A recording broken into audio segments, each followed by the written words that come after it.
You know, I was thinking about not even doing a live. In fact, I was getting really tired and I was thinking of going to bed soon, but one of my subscribers, this was something I was even going to do anyway. I haven't done anything since I've done the community tab story review in light of, reviewing key survival topics as it pertains to survival in an occupation. I have not done anything regarding this really since the community tab story review, which starts off like it's like building blocks. It starts off with very basic videos and works its way up into more advanced concepts as it goes, including how it starts basic with the tactics, then works its way up to field tactics, then building assault tactics, and then it goes into the logistical aspects,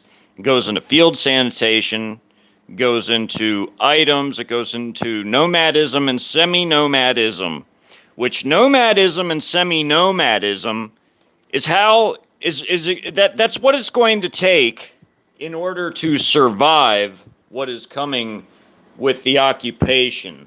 Let me turn my ringer off here so I don't have any interruptions as I go. Nomadism and semi-nomadism. That's what this is really all lot going. Sorry, a lot. This is what this is really all going to be about here. Because I'm sorry, y'all. I'm really tired. Like I said, I was about to go to bed. I've been up a while. I need to address these things because people are telling me things about, their concerns as far as the foreign invasion and subsequent occupation that'll follow it. People are concerned that, how are people going to survive it and, where should they go? One of my subscribers, a good subscriber as far as I can tell, they seem pretty solid to me, by the name of, they go by AK-47. They had just left me some comments in my video just right before this, and I told them, I said, well, even as big as China and Russia are, and their coalition will be that occupies this land, regardless of how big they are, and they are big, they're massively gargantuan armed forces, especially in China's case. Russia's pretty big too, but especially in China's case, they're gargantuan. But remember, armies have to allocate what? They have to allocate resources. They have to allocate resources. And resources determine the size of their operations. There's different types of operations. They're not always going to be doing constant sweeps of wilderness areas. Now, they will do those things if they suspect that large groups of people are hiding in wilderness areas. Typically, this is what happens, and this has always happened throughout modern history. When a military goes into a foreign nation, conquers it and occupies it, generally, this is always, without fail, the case. They seize the key logistical routes. When they spread out, when they fan out, they take control of the biggest routes. That's a guarantee. They're going to establish checkpoints to secure the routes, to protect it from sabotage. When I was in Iraq, on the Iraqi highways, on Highway 1 that goes from Kuwait to Turkey, it's a very long highway, they had a checkpoint literally every 1 to 2 miles. There was an armed checkpoint every 1 to 2 miles because this was the main service road. The main service road, north to south in Iraq, for logistics. All the stuff that they trucked into the country to supply all our little fobs and everything, well, they brought it up from, either Jordan or from Kuwait, or they brought it down from Turkey. So they had to take these couple highways, these couple really big highways in Iraq that ran north to south and east to west. They had to take them to bring in all our logistics. When we would offload our vehicles in Al Shawaiba port in Kuwait, They would load those vehicles up on flatbed trucks, and they would drive them all the way up Iraqi roads, all the way up the highways in Iraq to our FOBs, and then drop them off in the FOBs. When the unit arrived there, as the unit would be flown in, we would fly commercial all the way to Kuwait. Then we would get off our commercial aircraft at Kuwait City International. They would pick us up in buses, and they would bus us all the way to Camp Buehring. And then we would go from Camp Buehring, after we test fired our howitzers and, did all the maintenance for them, and then we loaded them up at Camp Buehring. The howitzers would take off from Camp Buehring all the way up the Iraqi roads to the FOB that we were going to. We, meanwhile, would go to Ali Al Salim on bus, get off, and get on an Air Force C-17 and fly that into Balad Air Force Base in Iraq. And then we would get off and we would go take a helo. They called it Catfish Air. That was like their little nickname for it, but it was just a bunch of Army helos that they would put you on a Black Hawk or a Chinook, whichever was available, and then they would fly you to your FOB.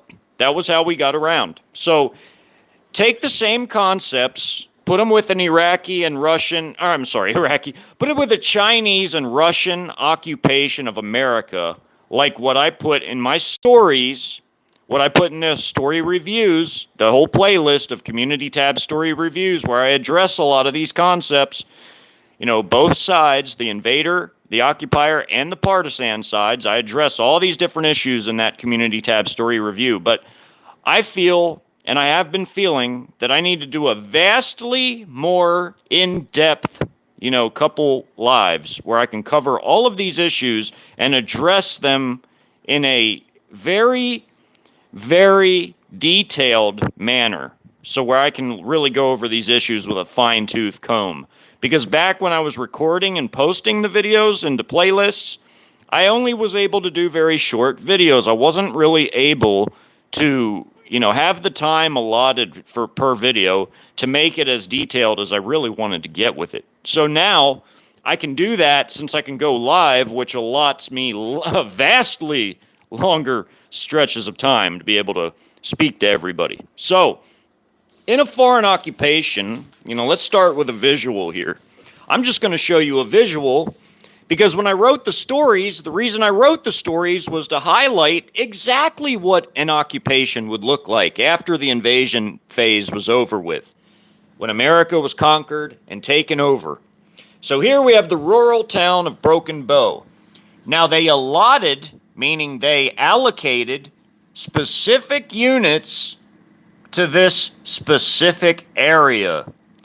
If you remember, I believe it was the 83rd Group Army, if I'm not mistaken. That was the one whose headquarters was in Texarkana, Texas, which was, if you're on a map, it was to the southeast of Broken Bow, Oklahoma. So that was the AO, that was the headquarters for the greater AO of the whole Group Army, and plus the People Armed Police had their own headquarters there. So here now, we have the Broken Bow area.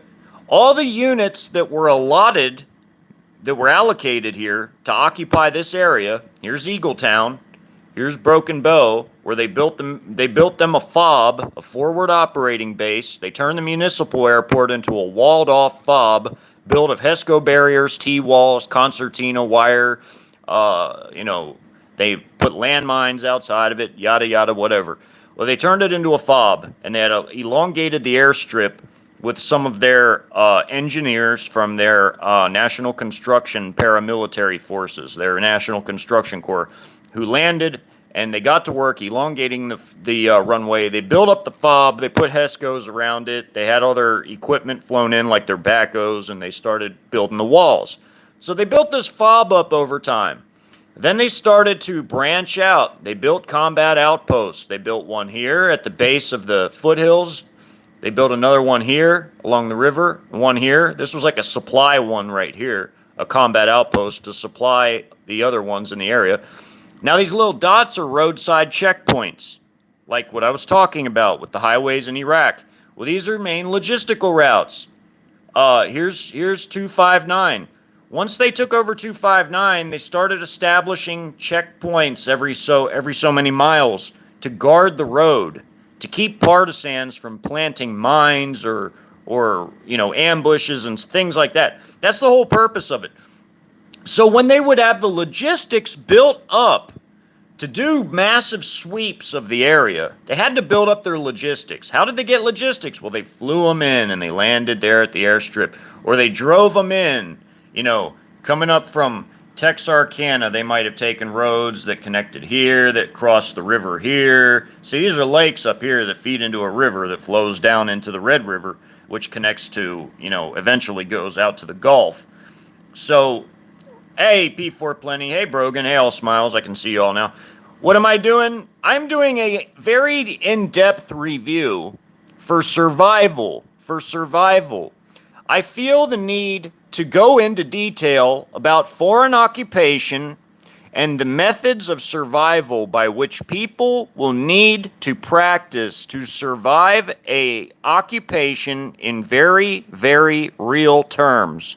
I'm using my stories I've already written as an example because that's what they were written for, was to highlight what a foreign invasion and occupation looks like, including in it the occupation. The first story especially, the very first story, and I guess the second, more are there to convey the occupation, whereas the third story in the enemy perspective shows how fast they take over. Like, that's like the enemy point of view and how quick they conquer the country.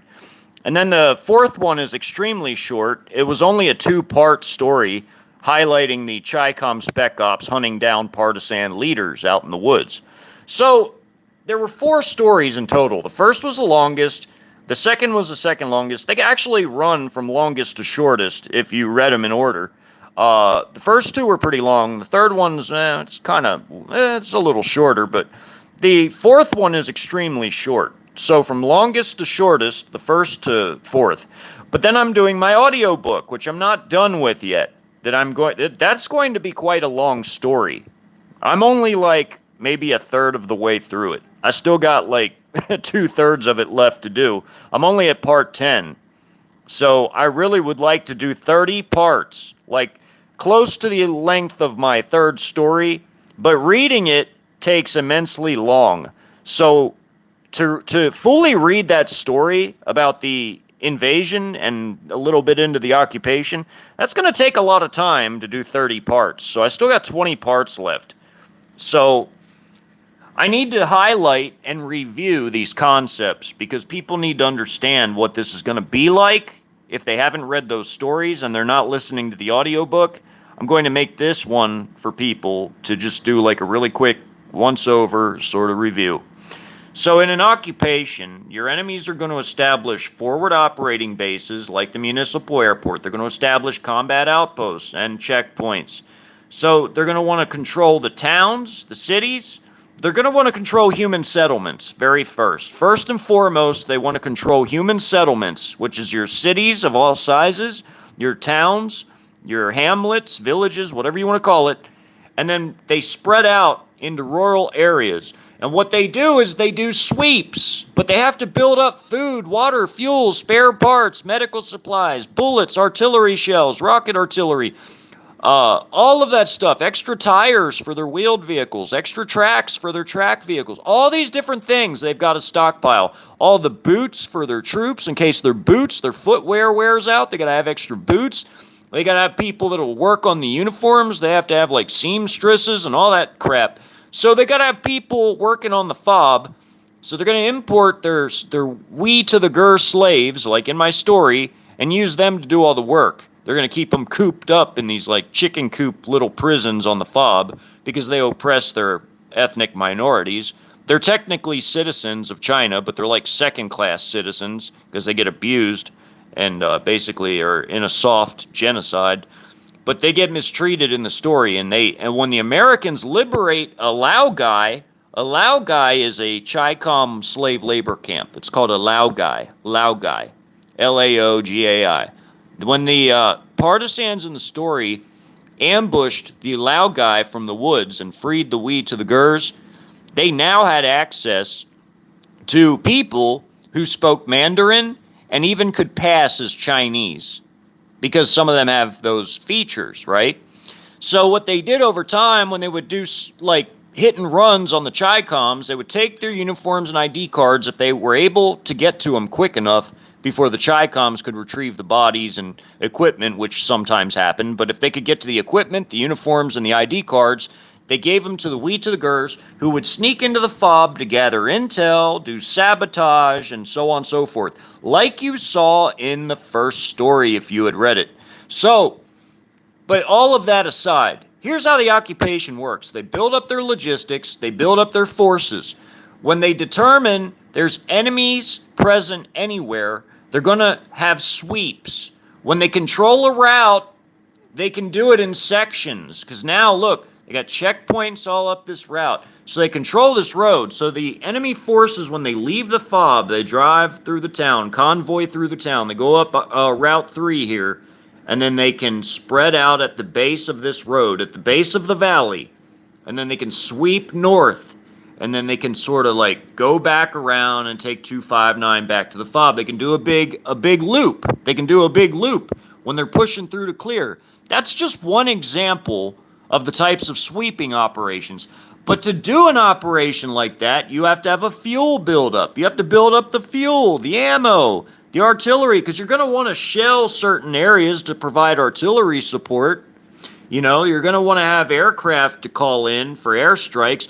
All of the logistics involved, you know, it costs a lot of logistics. The airstrikes would come from designated air bases where the Chi-Com and Russian planes would be based at. They weren't at this fob in the story. This wasn't like a mega fob. It was just a fob that was like big enough for like a battalion-sized element or a little bit bigger, like a battalion in a few companies.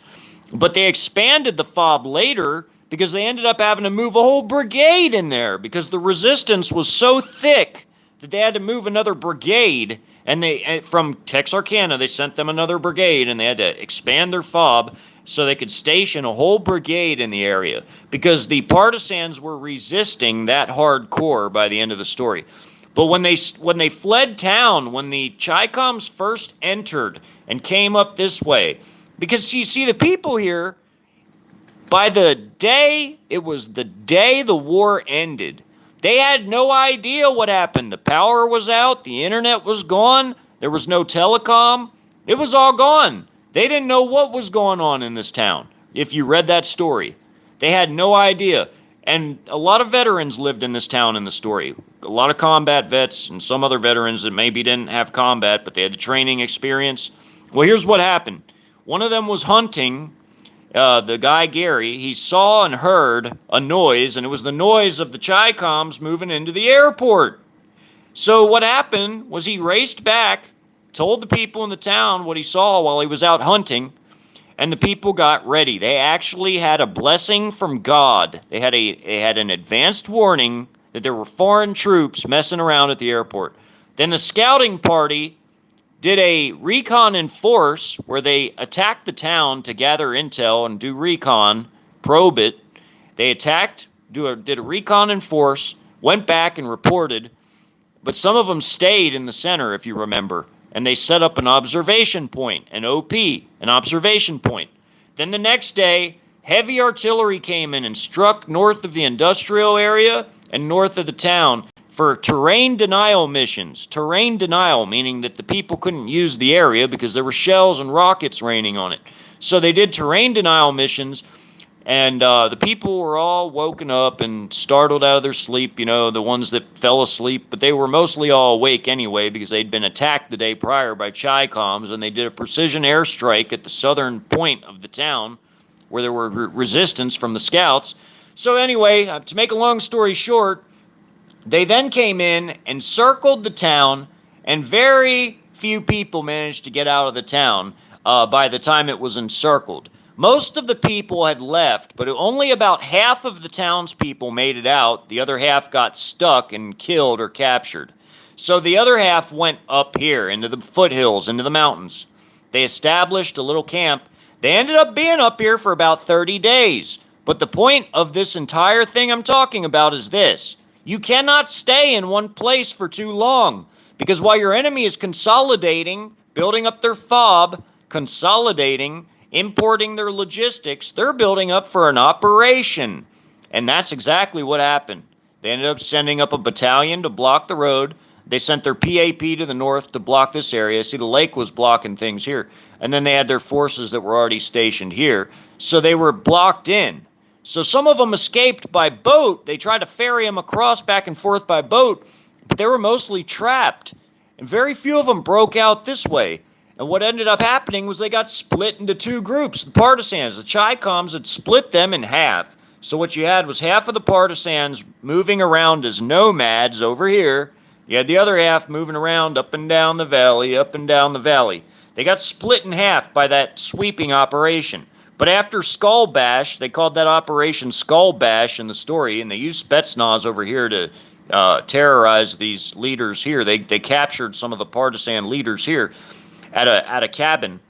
So what they did was after Operation Skull Bash, they got ready for their next operation, and then that's when they sent all these forces to push up through the valley, and they totally smashed their way through the valley and raided all kinds of farms and homes looking for the partisans.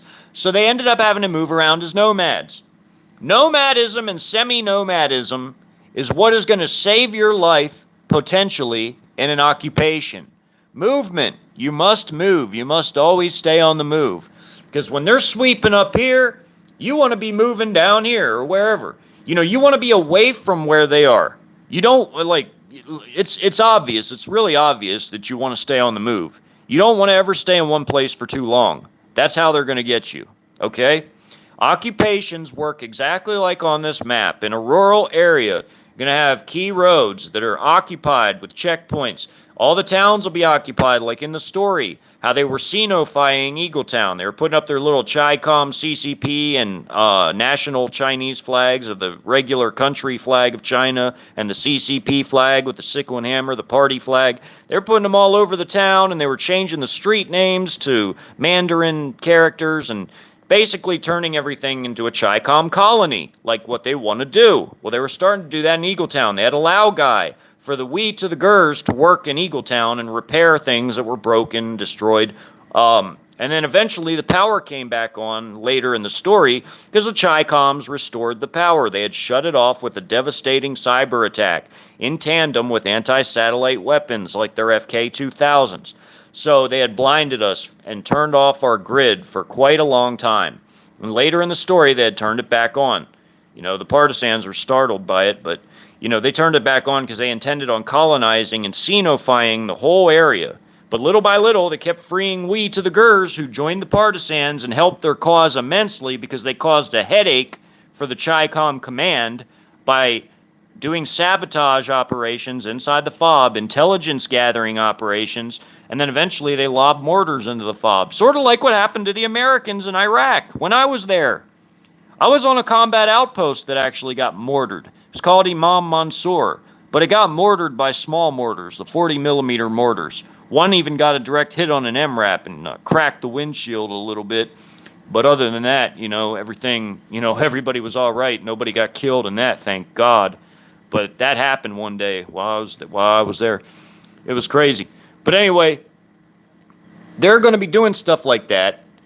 But movement is going to be key in such a situation. All these tents are pre-prepared, meaning they have burn pits already dug. They already got the sanitation stuff already set up, like their trenches, if it's a small trench system that they use to use the bathroom in, like one single location, or if it's a burn pit where they have access to plastic bags and they can throw it in with their trash and burn it. If tactical burn pits are when you have tiny little burn pits that are like little pock-marked areas that you just put little bits of trash in and burn them. You know, very, very short amount of time. You don't burn it for any long amount of time because you don't want to give off humongous smoke signals. You sort of stagger them out a bit. That's how you tactically eliminate waste. So anyway, they had their pre-prepared areas with their burn pits and, you know, waste areas, you know, their sanitation areas already pre-set up. And they did semi-nomadism where they rotated place to place, camp to camp. They rotated all through the map. So the point of all this is to get people to understand how important it is to stay on the move in a foreign occupation. All right? This is really serious. I'm not doing this just to hear myself talk. I'm doing this because this is of dire importance. All right? China and Russia are going to take over the United States. And they are going to do things like this, what I'm showing you. And you are not going to be staying where you began at, meaning your home. You will be driven from your home and you'll be driven into the woods. I'm offering you solutions. Solutions. The solution is to stay on the move, learn how to live in nature, learn some bushcraft skills, watch my community tab story reviews, but I'm going to do a more extensive review as I go here, while it's on my mind, because it's important to talk about these things. I'm sort of tired, I'm a little scatterbrained, so forgive me for that, but, I'm doing my best. So, the other important thing is training. Training. You got to learn some memory. When it comes to training, that's of vital importance. And I'm going to move on to that in just a second. Give me 1 second. Let me get my stuff here.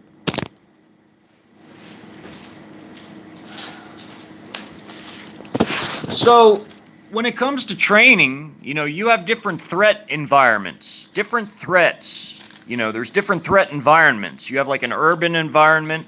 Oh, and here's some field sanitation stuff. Here's an example of a burn pit. You just dig a pit, you burn your trash, and if you defecate in a plastic bag, it's best to throw it in there with the trash and burn it too. There's also the way you can do it in one of those wash pans, like those old tin style wash pans that you put in a wooden outhouse, basically. You defecate and piss in it, and you have somebody pour whatever type of fuel or accelerant you have and light it on fire and stir it. That's another way to get rid of waste. Here's the method where you can put a plastic bag in an ammo can, and you can shit in the bag and throw that in the burn pit. Burn it. You don't want cholera or dysentery or typhus. Those are 3 very deadly diseases, especially if you're living out in nature. Because typhus comes from lice that comes from rats, okay? If you have a bunch of trash sitting around, and most Americans are lazy, so if the trash services didn't come around, they would just let trash build up and build up and build up. And that would attract rodents, that would attract rats, possums, whatever else. And they're going to bring their little lice with them. And then the lice is going to spread to people and give them typhus. And that'll kill you. That'll kill you dead. So will cholera, and so will dysentery. From shit getting into your water supply or into your food. That's why you burn it. That's why that's of dire importance. You burn your waste. You burn your garbage. You burn your shit. I mean, piss doesn't really matter all that much. I mean, you can pretty much piss anywhere, but shit you need to burn, because that will cause cholera and dysentery if you do not get rid of it. It's that important. But the training issue is that's of vital importance too, because you need to establish muscle memory. Muscle memory. Oh, here's an example of a CHICOM combat outpost in a city built among rubble. Just an overhead example. Like, here's how it would be laid out. They would lay out concertina wire. See, here's where some old houses or a block of buildings once stood that was shelled or destroyed by the fighting. Well, during the occupation, they'll seal it off with some concertina wire fencing. They'll use the rubble as, like shielding. They'll put their vehicles in a wagon circle in the middle of all that. They'll put little guard towers up here and there in the rubble where they can watch over other sectors. That's generally a good regular type of setup for a combat outpost, where they just hold down an area of the city, and they can do patrols out of the combat outpost. They can drive out the entrance and exit point, do their little patrols in the area, and then when they're done, they can come back in, recircle. Of course, they're going to leave some people at the combat outpost to watch it. But that's generally how that works, okay? And that's in an urban environment right there. It's just an overhead view. These are vehicles, and the individual dots are individual troops. There's a machine gun nest here, watchtower here with machine gun in it. That's just a regular combat outpost. Well, anyway, here's the importance of different threat environments and learning tactics. You need to learn muscle memory, because here's the part in the second story in Phoenix where they were fighting in the industrial area. Here's the warehouses that were destroyed. They were going inside of them to flush out the people and wipe them out or take them as slaves. You see how they're doing these different formations? Here's a rolling T, so they can watch the top of the building, while the point man watches the front. The guys on the other 2 point men in a rolling T, they're looking upward at the different directions, and they're filing out the back of their armor personnel carrier. Here's a tank here. This could be a Type 96, or even the Type 99 sort of looks similar, although they're different tanks. Here's one of those. See, here's the tanks from an overhead view where they were earlier, and here's some of the armor personnel carriers and infantry fighting vehicles. You can see inside of this warehouse building how they're going in there tactically. You see they have 2 columns here, and one of these squads decided to get into a wedge formation as soon as they got in. And you see the partisans hiding behind machinery or whatever type of stacked up whatever. It can be, it can be merchandise that's warehoused there. It can be machinery. They're hiding behind it, and they're getting into a battle inside of that warehouse.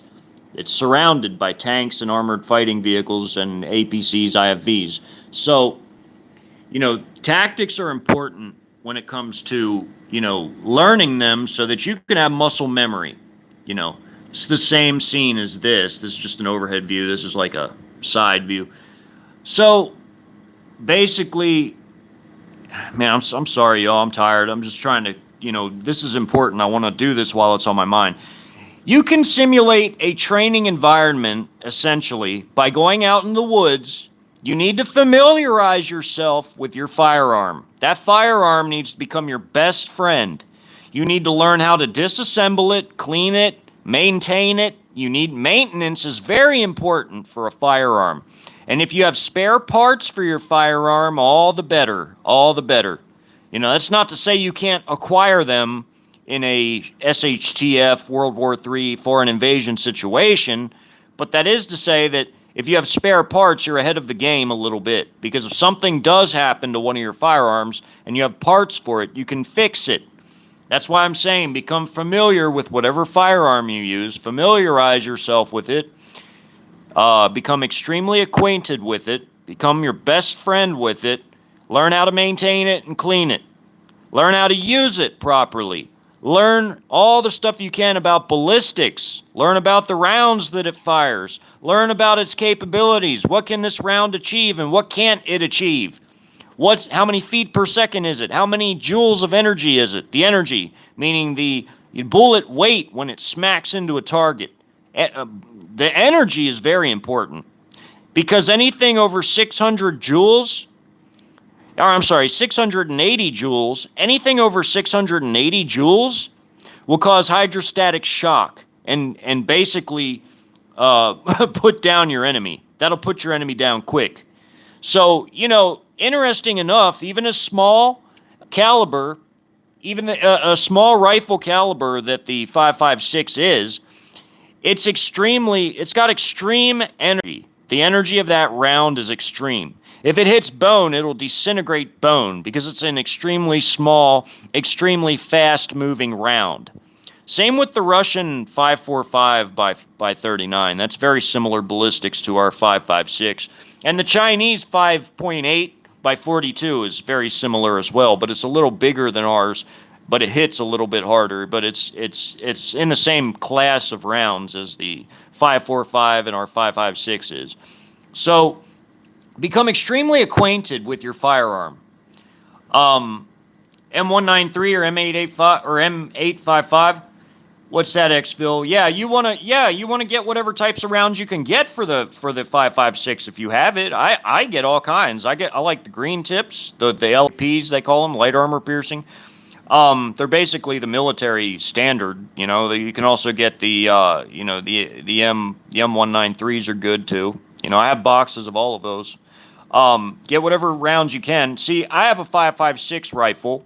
I have a 30-30, and I love my 30-30. That thing is like it's like the closest thing to a Russian 7.62 by 39. The Chinese also make that round, but it's also like it's very similar ballistics to the 7.62 by 39 that the AK and SKS uses. But the thing about the 30-30 is it's got a lot more energy because the bullets weigh a lot more.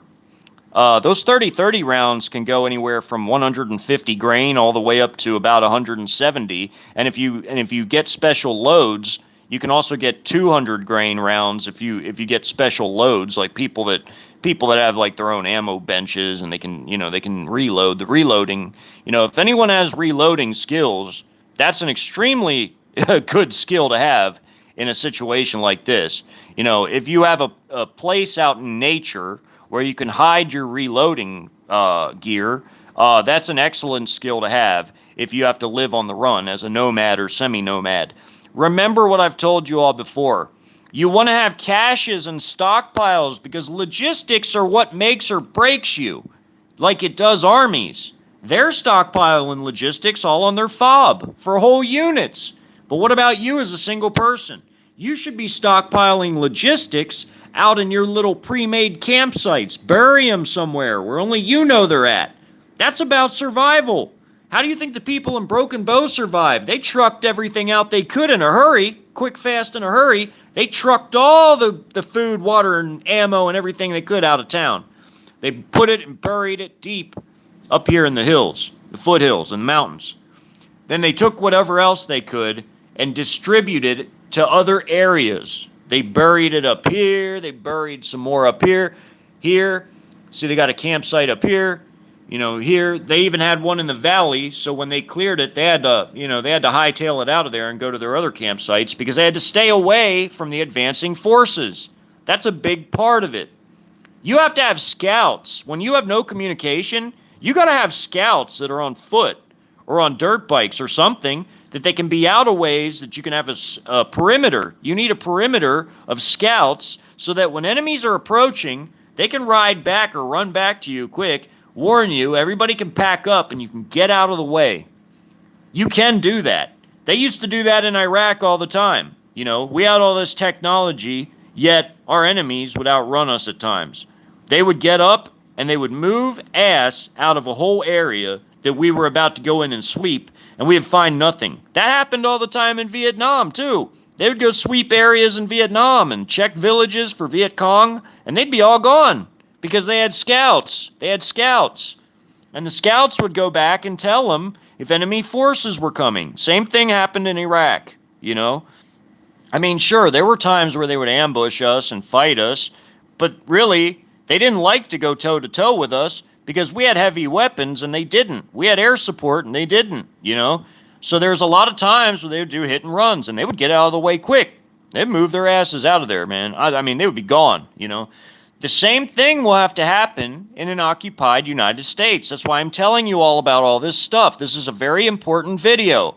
When the Chinese and Russians have troops everywhere, you're going to need to go into the woods, and you're going to have to become a nomad or become a semi-nomad on a rotational basis. You're going to have to rotate between places that you've pre-prepared, where you have pre-buried caches of supplies that you can keep yourself alive with. Folks, you're not going to operate very far from your supplies. If you don't have a vehicle to move your supplies, if you don't have a way, because you're not going to be able to use the roads in a foreign occupation, think, everybody, think. You're not going to be able to move a whole bunch of stuff around. That's why you have to have stuff buried in caches. And you rotate between where your caches are. You rotate. And if they have checkpoints on the road, you find a space in the armor where you can slip through unnoticed like they did in the story. Folks, there's ways to get by anything, even in a foreign occupation. You just have to learn. You have to use your head. You have to train. You have to think on your feet. You got to stay moving. It's a lifestyle of movement. The nomadism that you're going to have to do in a foreign occupation, it's going to be demanding, yes, but you're not going to want to stay in one spot for very long. You're going to need designated scouts to form a perimeter around your campsite to tell you if there's any enemies approaching, so you can get out of there. Where are they coming from? What direction are they headed? All that. You're going to have to constantly have scouts maintaining a perimeter, a security perimeter. That's a big part of what I put in the stories, too, if you all read them. I hope people read them, because there's a lot of gems, a lot of jewels, a lot of gold in those stories, if people pay attention. If they go watch the Community Tab story review, if they watch this video, because this video is an in-depth look at life and occupation and the countermeasures. This is about countermeasures to it. Countermeasures. Nomadism and semi-nomadism Logistics in an occupation involves a lot of caching away your items, your ammunition. You have to bury your ammo, your food, your water, all your resources. You're going to have to bury them. You're going to have to hide them. If you don't have supplies, you will die. You will die without supplies. You must go and pre-position your assets. The only reason the people in Broken Bow were able to get away as well as they did is because they had a large population of veterans who were combat experienced from Iraq and Afghanistan. They set up ambushes to sort of slow the enemy down, even though they couldn't stop them. They could not stop them, but they could fight them long enough to hold the line, to slow them down, hold them up, so that as many people as possible could get out with everything they could get out with. But eventually they broke through, surrounded the town, cleared it with the PAP, they slaughtered a bunch of people, and they took the rest as slaves, and the women as you-know-what type of slaves, and they took them back to the FOB and put them in the penal corner, they called it, where they put the prisoners and the slaves. So here's the deal with that. A lot of people are not going to make it, all right? I'd be disingenuous and I would be lying to you if I said a lot of people are going to make it. But I feel like God is having you watch this video right now because God's put it on your heart to learn as much as you can about what to expect so that you can survive it by practicing these countermeasures and actually getting familiar with your firearm and actually going out and simulating a training environment. And I'm going to teach you how to do it. This is a how-to video. I'm teaching you how to simulate a training environment for either free or very low cost, okay? All the stuff I showed you in those stories now, all the different, tactical formations, all of that stuff, you can simulate that if you have a group of people. Even if you have like 4 or 5 people. If you have 4 or 5 people, you can do a wedge formation. You can practice doing a wedge. If you have an even bigger group, you can have 2 wedges. One can bound, the other will give cover. Then they'll bound while they're giving cover, so on and so forth. That's how y'all leapfrog. You can practice that in the woods. You could set up targets, If y'all have the balls, you can even do it with live fire, but you should have a safety procedure in place. Like you should have like a range safety type of person who can, observe and make sure everybody's, following the rules. We did live fire practices in the Army. Now, I know a lot of you all ain't soldiers, but I'm just telling you, if y'all wanted to get ballsy with your training, you could simulate it with live ammunition. You can set up targets in the wood. You can do dry fire. Dry fire means no ammo. Or if you guys are ballsy and you want to be adventurous, you can do bounding and covering in a wedge, 2 wedges. You can practice that with live ammo, where one wedge lays down fire, and they say, "Cover us, we're moving." They lay down fire while they move ahead, then they stop. They lay down fire, then they move ahead. They stop, lay down fire, and they move. That's how they leapfrog. You leapfrog like that towards your target. You want to close with the enemy so that you can put them down, so you can slaughter them or capture them or whatever you're trying to do. You can practice that. You can even practice a closing L, like I've showed people what a closing L is. Hold on, I'm going to go over all these different tactical formations again so that people understand. Then I'm going to go over the different threat environments again. This is a very good review. Even though I'm tired, I'm doing the best I can, y'all, but, usually I'm more organized than this, but give me a second. I'm going to do something by showing some of the basic and more advanced type of tactical maneuvering. I still have that paper here. I'm trying to get it out for you all. Hold on. Hold on, I get it. Just 1 second, y'all. I'm sorry I'm so disorganized today. Oh, man, where'd I put it? It's very important. Dang. Okay, here it is. So, now that I found the tactical papers, here's a closing L everybody can practice. You could do a closing L like so. Like, each of these guys, this is a whole squad. This can be 10 to 12 people as a squad. And this can be another 10 to 12 people. But you can even do it with 4 people. You know, you could have 2 people here, 2 people here. They fire, then they call to them to bound while they're doing the covering fire. You can put enemy targets, like pop-up targets, you know, like, or like staple some targets to trees or wood or whatever. You can simulate a trench, like an enemy trench. You can have these guys firing on the trench while these guys get up and run to a cover position, lay down, and then lay down fire. And then these guys can move, and then while they're laying down fire, they're moving, and then they stop, and then they lay down covering fire while they move again, and you're bounding ever closer. And when you close the L at the fulcrum, you say LOA, LOA, limit of advance, meaning you don't advance any further so that you don't have any friendly fire, but you close your L that way. This is a more advanced concept of tactics for small unit tactics, where you have a closing L. You can have a bigger one too. It can be as big as like 2 companies doing it. But then you have radio communication to coordinate it if it's like 2 whole companies worth of troops. But usually this is something that a platoon will do, or maybe a whole company. You can have 1 platoon here, 1 here, or it could be 2 platoons and then 2 platoons, and they're all closing on an enemy position. That's an advanced tactical maneuver for small unit tactics. You know, a lot of people have never heard of that. But these are very more advanced concepts that a lot of people need to learn.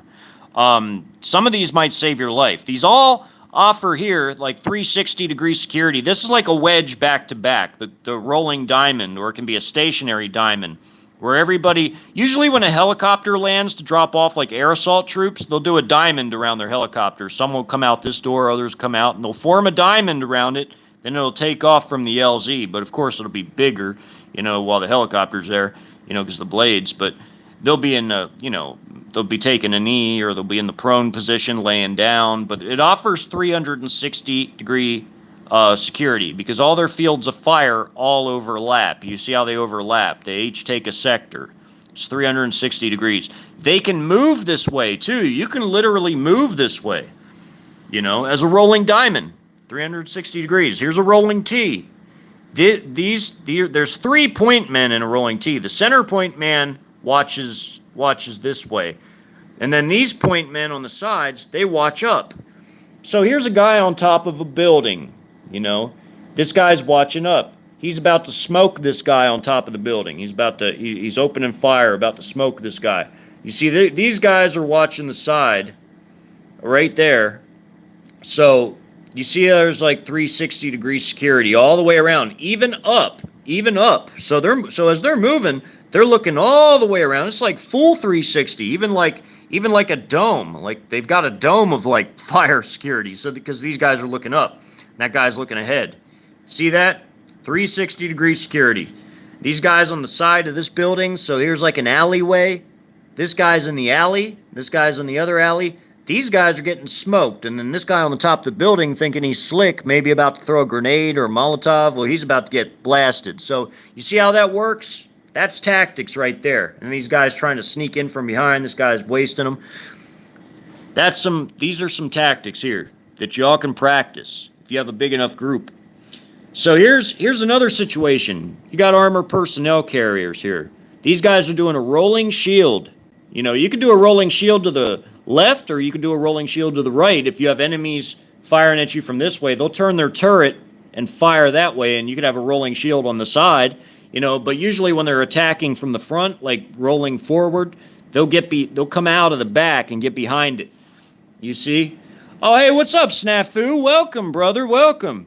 You're my boy, man. I love what you do over there, exposing those punks. It's disgusting. But anyway, so these are tactics that you can do. You see how like they run out the back of the armor personnel carrier? They form up into a wedge. This guy right here is the radio man, and this guy is the squad leader, the guys that are always in the center of the wedge here. This guy is usually looking back, you know. Then there's the point man, you get the side man. You still have a little bit of 360 with this, but this is mostly an offensive type of attack. See this trench here?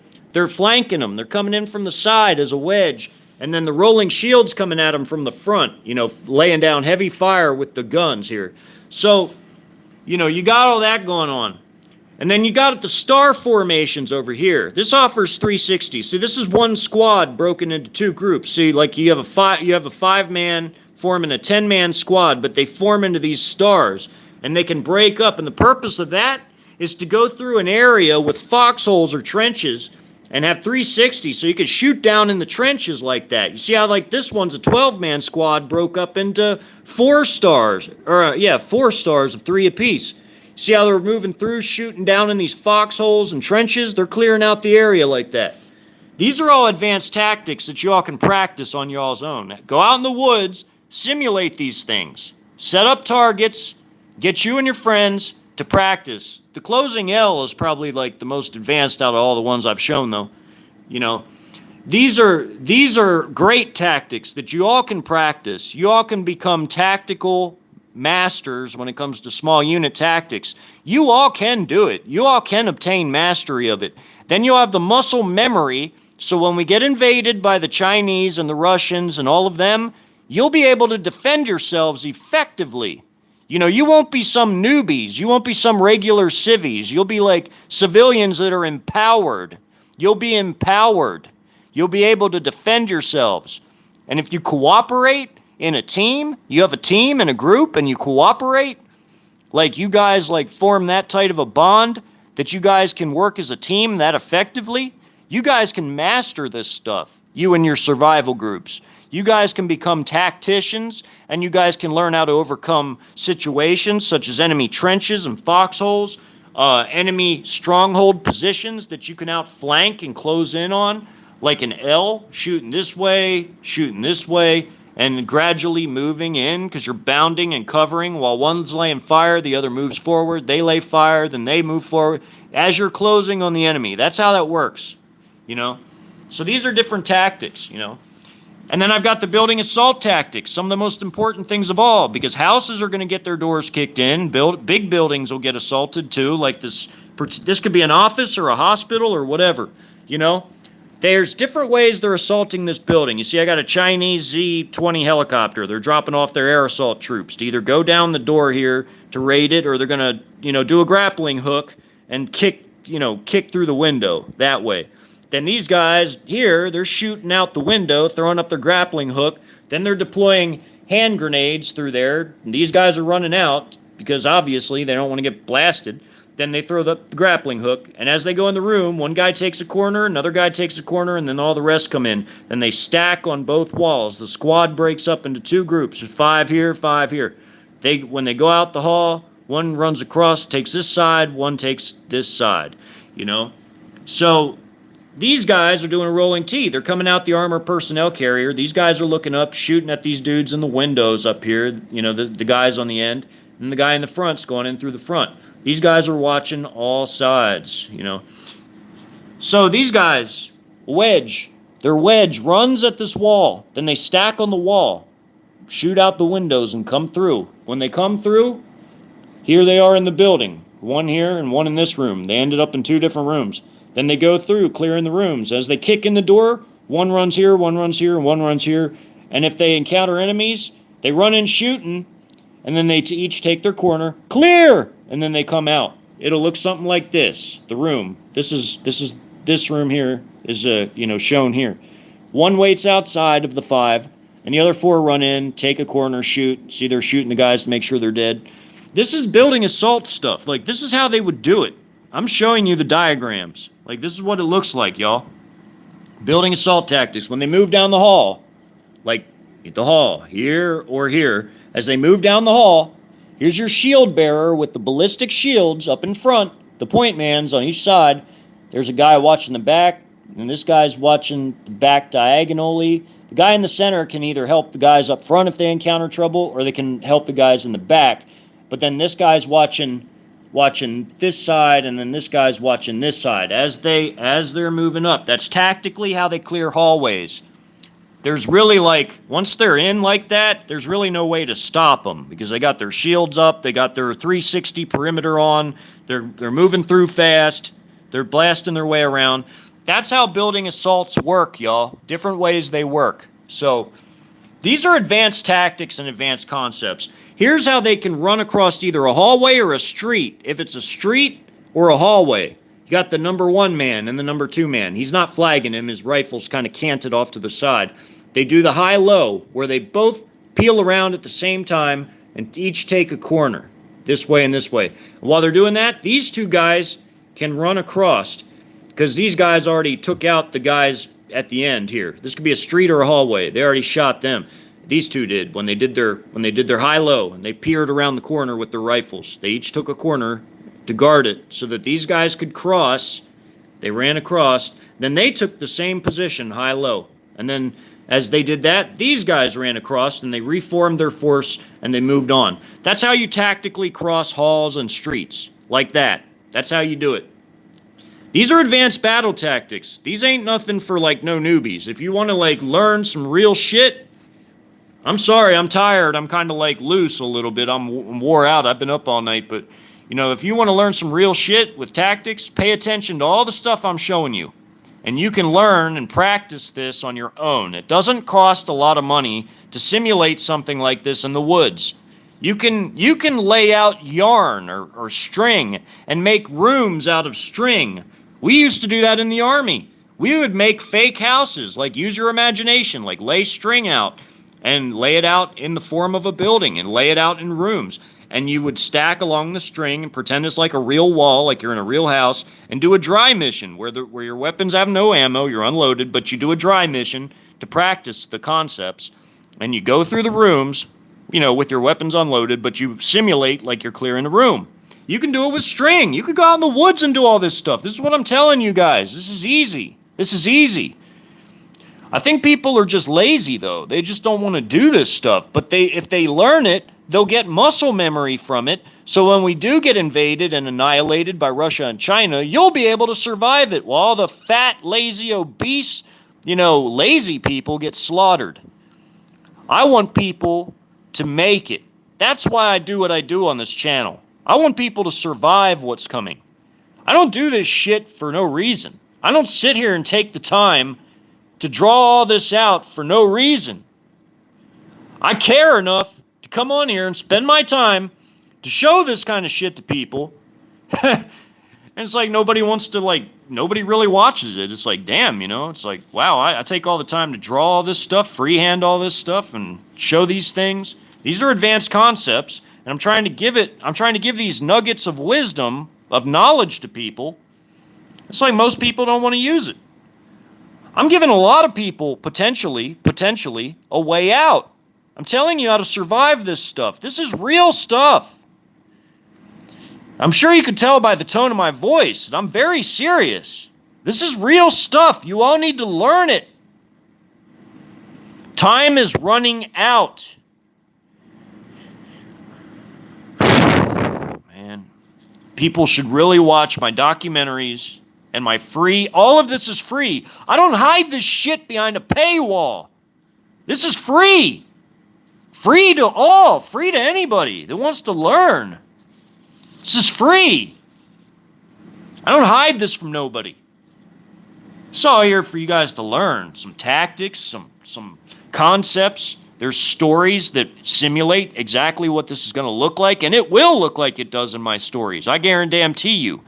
Like in my audiobook, too. That's part of the stories. It's just read to you. So this is real. See, here's another threat. This is a threat environment.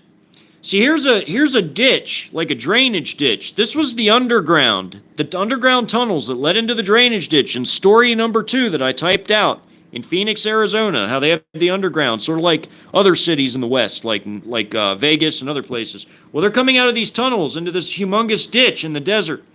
Up here, well, it's not really in the desert. It's in Scottsdale, in the city, in a big urban city. But you know how those western cities are. Everything's deserty.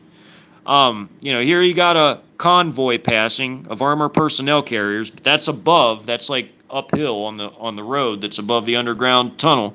These guys came out, and what had happened was a minefield was laid in this little deserty field. They had no idea that they were entering a kill box. That's called a kill box. There were a sniper spotter team that the Chinese had in each one of these suburban homes in Scottsdale. This is a driveway, and this is a suburban home. These were like these big homes that people have in the suburbs. Well, the Chinese kicked down the doors, ran in there, and they set up sniping positions. Why? Because snipers can control a lot of territory. If you have snipers and you have a lot of landmines, you can occupy a ton of territory because you can make a humongous kill box. And anybody entering the kill box is going to get trapped in the minefield, and if the mines don't get them, the sniper spotter teams will snipe them. You see how that works? These are real threats. This is an urban environment. I'm teaching you how to survive, how to look for these things. This is real. This is real. See these minefields? You know mines can even get laid by rocket artillery or even howitzer artillery. They can fire howitzer shells that lay mines, rocket artillery that lays mines quickly. Or they can have engineers like sappers come out and land or lay mines like by hand. Or like tripwire ones like these sniper spotter teams set up in some of the, pathways. If you remember Thompson and the other guy, the first guy came to the top of the hill. He got shot in the head immediately and slid down the hill. His dead body rolled down the hill. Right after he popped his head up, bam! Sniped. So you see how easy it is to get killed? They came out of this tunnel. They came to the top. They had no idea they were entering a kill box. They didn't have any idea there were snipers in this neighborhood. The Chi-Com snipers entered the neighborhood, set up sniper spotter teams. Bam! Got the first guy right after his head popped up over the hill. Dead body fell, rolled down the berm. Then the second guy got up, and he ran. He got hit. Third guy stepped on a mine, blew him into the air, and he did a flip and snapped his neck when he landed, died. The other two kept running. They made it, but they stayed on the pavement. They stayed on all the paved surfaces. Once they got through this area, they went through this fence here. They stayed on all the paved surfaces. Sorry, I'm tired, y'all. They stayed on all the pavement, and they kicked down the door and ran through this house. Then they barged out the back, almost got sniped coming out the back by this pair here. But they just made it and stacked along the fencing here. This is a fence. They stacked along the fence. And then you know what they did? They ran zigzag. You know why? Because they could bound and hide behind this, bound and hide behind that, but they did it fast, so these guys couldn't get a bead on them. So they couldn't get a lead and a bead. You know what I mean by a lead and a bead? They could get a lead, like figure out where they were going to be next and put a round through the fence and kill them. No. These guys zigzagged, and they did it quickly. That's how they got out and survived. That's when they made it up here, where this battle was raging. You see this part continues? But that's way up there because they had to cross a park and a bunch of other stuff. But there was this same drainage ditch kept going all the way up here. And there was a battle going on between armed civilians trying to escape and this Chi-Com tank company, along with this mechanized infantry grenadier company. They were fighting Americans that were holed up inside the warehouse. They surrounded the warehouses with their armored forces and saturated it with infantry troops. They cleared out all these buildings. These guys were trying to escape other areas that were pinned down by snipers and minefields, like these kill boxes that were further south. Well, these guys were trying to escape all that, only to run into all this. So there was a battle. Thompson was smart. He escaped into this culvert all the way up here, where he spent the rest of the night while this battle quieted down and the Chi-Com settled in here. He was hiding in this culvert. When he got up, he ran this way, and he encountered more Americans who helped him. But you see how real this stuff is? See how easy this shit can happen? How quick people can get killed? This is real war. That's what it's like. It's how it is. Some people think I'm too intense when I talk about this, but this is real. It's your wake-up call. Snap out of it. The ride's over. It's all going down, folks. If you haven't noticed, it's all going down. See these Chi-Coms here? Firing an HJ-8 anti-tank missile on a tripod. Gonna blow another huge hole in this wall. Tank going by, Type 96 or a Type 99A. It's armored personnel carriers, infantry fighting vehicles. You see all the tactical formations I put them in? They're in tactical formations Because they don't fight willy-nilly. They don't fight like newbies. They fight tactically, where they always have 360-degree security. They've got armor support, missile support, air support, artillery support they can call in. Infantry fighting vehicles that fire exploding ammunition and blast you into pieces. This is real. This is what it looks like. This is war. Grenades, another hazard. Grenades. Chi-Com troops stacked along this rubbled, collapsed part of the wall, throwing grenades in there. That's what war is like, y'all.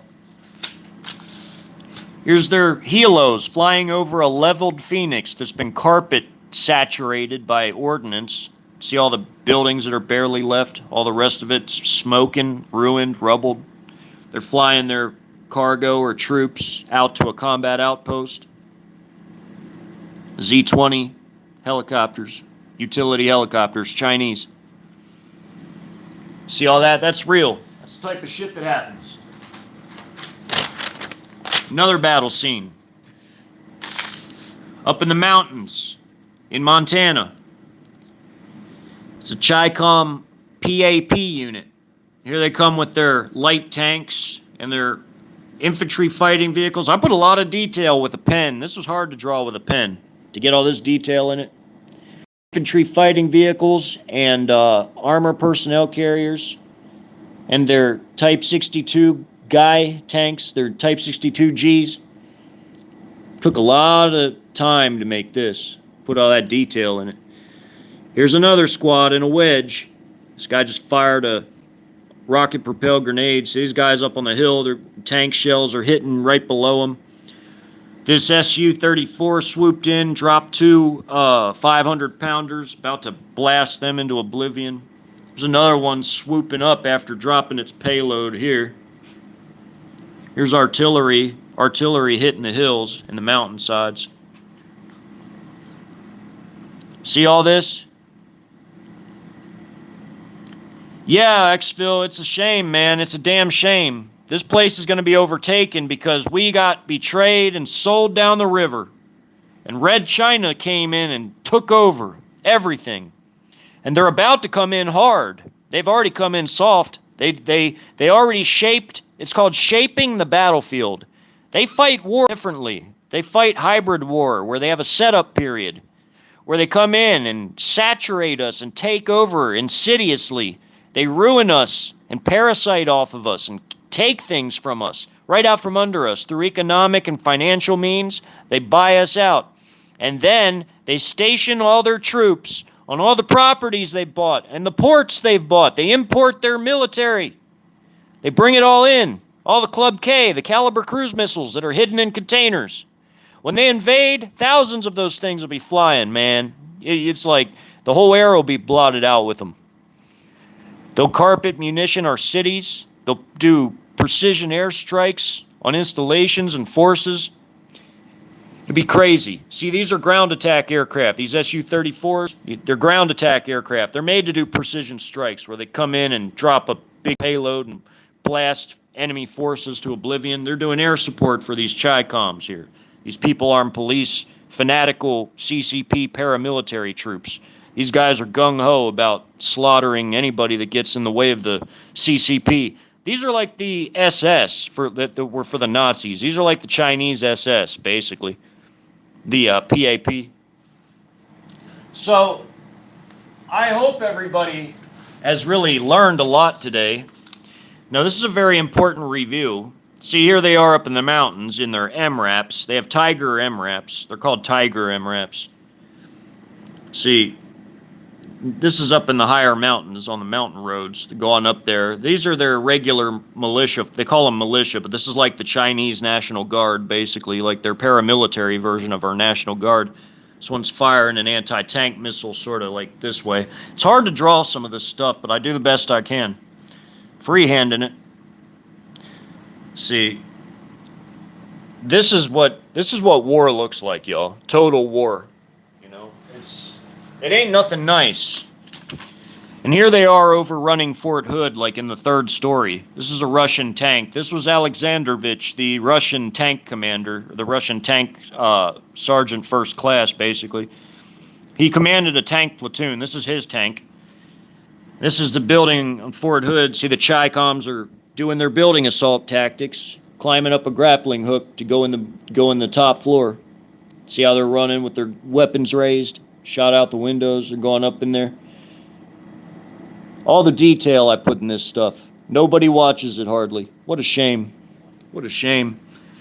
People can learn a lot from this. See this building ablaze. Tank gun shooting. Look at all this detail. Blasts. This Fort Hood in the third story getting basically ran through by the Chinese and Russians, by the 68th Group Army and elements of the Russian 2nd Combined Arms Army.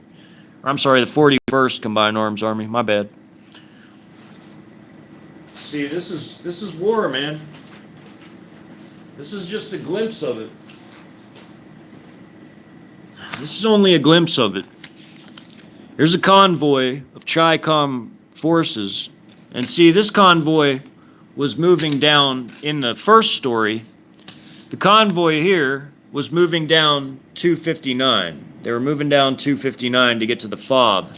This is a typical supply convoy, but is guarded because they had to start guarding them with armored personnel carriers and infantry fighting vehicles. See, one's watching this way, this one's watching the front. See, I even show the tactical aspects in it. This guy's watching this way. There'd be another one in the back watching the rear. See, here's the trucks and stuff that carry the supplies. See, I show all the details, the intricate details of this stuff. This is intricate work, man. It takes a lot of time to draw this stuff. So here's some vehicles getting blasted when this Chinese JH-7 swooped down, a ground attack aircraft, dropping munitions, payloads, strafing with its exploding tipped ammunition. Now it's swooping back up, came in like on a dive and then back up. See, these are the vehicles that were fleeing Broken Bow, going into the mountains to take their logistics and their people up there to safety. Remember, they had about a month until the Chinese had a new operation planned. It takes time to plan, because they have to plan, they got to consolidate their resources, they've got to build up their FOB, they got to build up their logistics for all their troops, they got to make sure they have all the food, the supplies, the ammunition, the shells, the rockets, the spare parts, the fuel. All of that has to be ready before they can launch major operations. That's the case for any military. Any military. So you have some time to get your ass into the wilderness. But you better know how to move around and be nomadic. You don't have a lot of time once they start taking towns, like smaller towns. Remember, they start with the big cities and the medium cities and the small cities. Then they fan out. Once they fan out into the tertiary areas, your ass better be moving, boy. You better be moving. You better be hauling ass out in that woods. And you better be having caches already stashed out there that you can live off of. Food, water, ammo, medical supplies, blankets, sleeping bags, tent. You better have stuff out there already sitting there waiting for you. You are in charge of your own logistics. That's the point of this whole thing. If I had to make a point, that would be it. Imagine you left, you had no food, you had no water, you had no weapon, you had no nothing. You just ended up having your whole place destroyed or overran by foreign troops. You lost everything because your dumbass kept it all in one spot. Now what are you going to do? Have caches. Put them all over. Hide them that only you know where they're at. Folks, I hate to be so damn serious about this, but this is serious. Look at the times we're living in. Look how bad this is getting. I'm just passionate about this. This is real shit. This is what war's like, man. Y'all better get ready. Y'all better train. Get that muscle memory ready. Get familiar with your defense tools and learn how to use them. Train with them so that your muscle memory is on point. I'll show you guys how to move tactically in a video. If I can, like, get this camera to stand still, I can move through a room tactically and have the camera taped to something so that you all can see it, what it looks like. I'll be in my armor and everything. Just for you all. Just for you all, because I love you all that much. I do. I'm trying to lighten it up a little bit. This is serious, but, like, you know, I do love you all because I'm doing this for you all. If I didn't give a shit about y'all, I wouldn't even be on here, man. I could be doing other shit with my time. Y'all know that, right? I do love you all. I'll get in my armor for you all and do tactics for you all. Just for you guys, because I love you all that much. Because I love you all that much. I do. I do love you guys. But it's time to instill some reality into people. It's time to whip people into shape. The time has come. Here's Route 259 right here. It wouldn't all fit in the picture. Here's the berm. It's like a mound, I guess, along the road. Here's the drainage ditch along the road. It's like one of those dips where there's grasses, and it's like a field. Well, this guy had managed to get a Chi-Com Type 69 RPG. This guy got a few grenades. They're doing what they can to try and hold off these huge forces, this big spearhead of tanks, of infantry fighting vehicles and APCs. These missile WZ-551s, they're like the four-wheeler version. They have 4 HJ-12 anti-tank missiles apiece. They're lucky they're behind this berm, because those things would blast them to tiny bits. Same with this tank shell here, coming from that Type 88. See, this is what war looks like, man. Fighting positions, you take position. Here's a logistical point. This is a Chi-Com farm that they turned into a logistical base when the invasion happened. They pulled everything out of the barns so that the units can just pull up and get their fuel, grab whatever ammo they need, get their food, water, MREs, their artillery rockets, their shells and these things, primers, powders, fuses, whatever. That's all in these supply bases. These CCP properties that got turned into logistical and forward operating bases, and also combat outposts in some cases. That's what it looks like, folks. This would be along a highway somewhere, a major invasion route, so that the external invaders coming up from Mexico or down from Canada, they just pull off the side of the road, fuel up, gas up, get some lunch, get whatever they need, pull back out. Keep on trucking. That's how it works. Chi-Com combat outpost, HESCO barriers, concertina wire on top. It's a sandbagged container full of the artillery shells.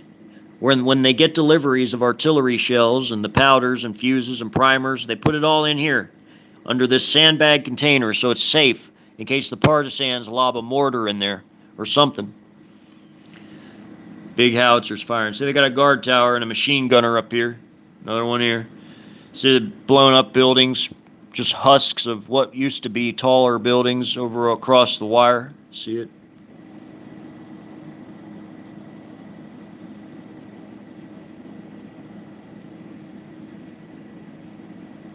All that detail. It's another building. That's what war looks like, everybody. Here's one where the partisans are actually fighting back a little bit, a good hit and run. Here's one behind a wall, barely avoiding getting blown to bits by this 30mm infantry fighting vehicle cannon. Here's a people armed police light tank unit with the Type 62Gs, the light tanks. And their infantry fighting vehicles and APCs coming down the street. See, they pulled up in their all-terrain vehicles. They had four-wheelers, and they stole a Chi-Com HJ-8, strapped it to the back, pulled up, got off, bam, hit it, fired, lobbed some grenades, and then they disappear into the woods. That's war, like in Vietnam or Iraq or Afghanistan. That's war. In the city, partisan hiding in the rubble, made a ghillie suit out of blankets and shredded, sheets and things, made it look like the color of rubble. Crawled up there, threw a Molotov. Molotovs, if that flaming fuel or whatever gets into the engines or gets into anything where there's hoses and stuff, you're going to disable that vehicle and possibly even get it caught on fire and disabled or destroyed. Molotovs are very effective. The only problem with them is that they're a close-in type of thing, You You can't use them from too far away, only within throwing range, like a grenade. So here's the combat outpost I showed you in the city earlier. This is just a different angle of it. Here's an infantry, or an armored personnel carrier, rather, because this guy's up in the gun turret watching the front. This guy's on patrol. Dude's watching the machine gun nest, watching across the sea wire. Rubble. It's war, everybody. Here's where they were storming the base up there in Washington State, the one between, I can't think of the name of it right. Oh, Fort Lewis McChord. This was the Fort Lewis McChord battle.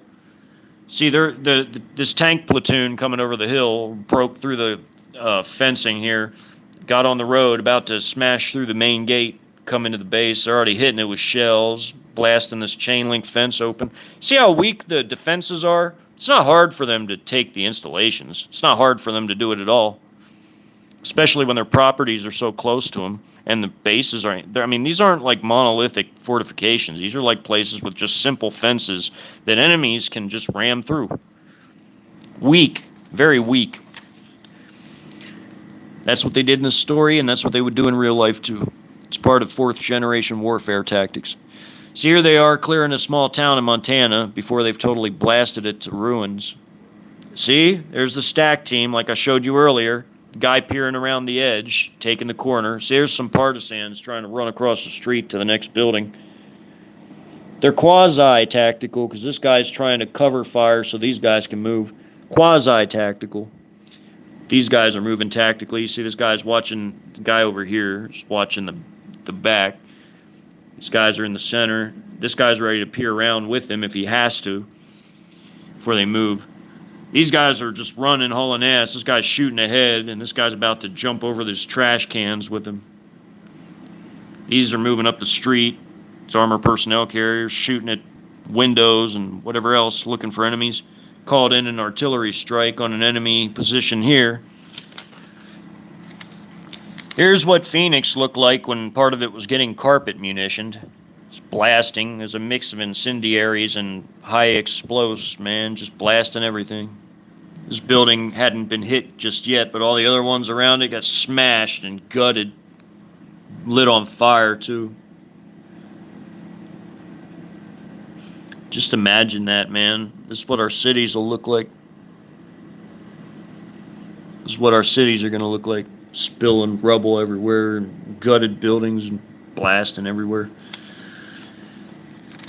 Chi-Com artillery battery across just south of the Brazos, firing at the southwest corner of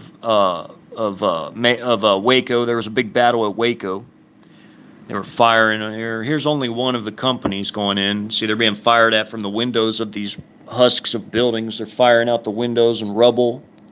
These Chi-Coms are firing back out of their vehicles. Place is just totally gutted, ruined, smashed by artillery and precision airstrikes.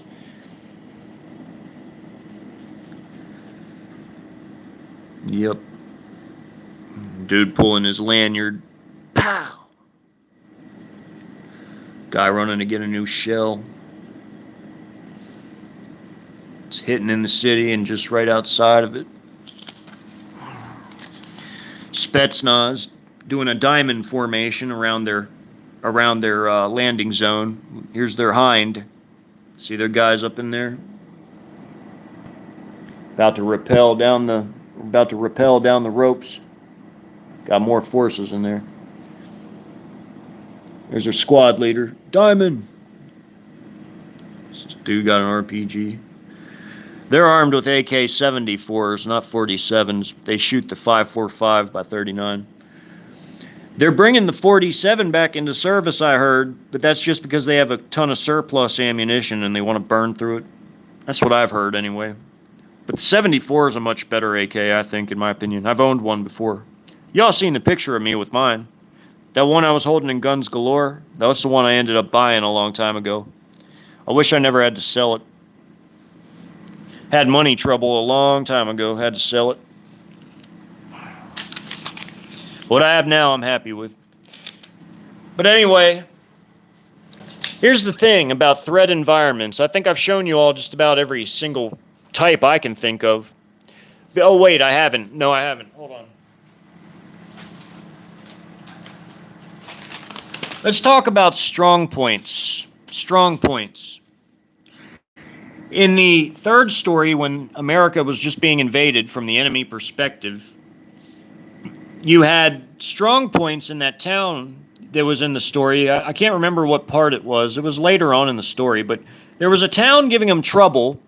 So they sent in the People Armed Police, the fanatical regime murderers that like serve Xi Jinping to like the 10th power. Well, they sent them in to liquidate this town. So strong points. If you're gonna be stuck in a place like this, you need to have exits. You need to be able to hightail it out of there. See, they had a drainage ditch over here, but the problem was that they drew too much attention to themselves, and they got airstriked. They got airstriked. Q5 strike dropped a precision munition on their drainage ditch, blasted them all to kingdom come. So, you know, the Americans managed to get this one by Molotoving it as it went by. You know, they ended up getting the guys that got burned and ran out the back. But when they sent in these reinforcements, they utterly slaughtered them. They completely slaughtered them.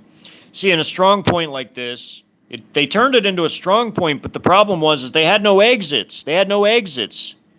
They ended up getting surrounded by the reinforcements that showed up. The Chi-Com Light Tank Company did a big perimeter around the outside of the town, while the infantry forces, the mechanized infantry, came in, and they bounded and covered and got into the building and cleared it all. They came from this way, cleared it. They did like an L, and they cleared the place. They had nowhere to go. They got trapped in the town. You have to have exits, folks. You need to be moving. That's why you need scouts that can run back in from hidden places that don't draw attention to themselves. Quiet, stealthy people that don't draw attention to themselves make the best scouts. You have them watch your perimeter. They run back and tell you if there's enemies approaching from what direction. Then you can ascertain where they're coming from. Then you're able to come up with a quick exit plan, an evacuation plan. Let me see what everybody's saying here. I haven't talked to the chat in a minute. So, I hope everybody's learning. That's why I'm doing this. This is for education. Education.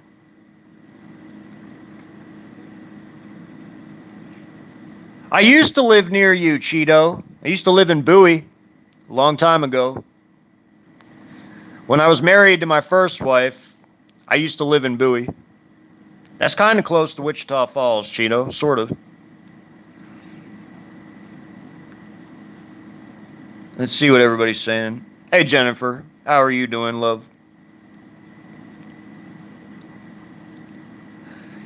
Hey, Angie, Cheeto, C-Mac. Great to see you, C-Mac. Hope you're doing well. Alamo, hey. And Xphil. Yes, Xphil, get to know your location. Location. Know your area. Get a map. Everybody needs to learn map skills. Learn tactics. This video is made to instill that upon people. It's urgent. Learning tactics and training gives you muscle memory. I literally show you in this video all the different tactics you can practice. You can literally rewind the video, take note of what you saw, write it down, and go practice it. It's that easy. This is like a how-to video. It's like a how-to video for dummies. Anybody can do it now. Everybody's seen everything. I highly encourage people to go spend like $2 for like targets and go set them up in the woods, set them up in tactical formations, and you can do a counter-tactical formation. Practice flanking them. Move toward them, like close with them, but then try to outflank them. Like figure out how you would like go to their side and hit them from the side. You know, hit them from two sides, like a closing L. Flanking them. Or hit them like I showed you with that 2 armor personnel carriers where the 2 squads got out. One flanked from the front, the other from the side.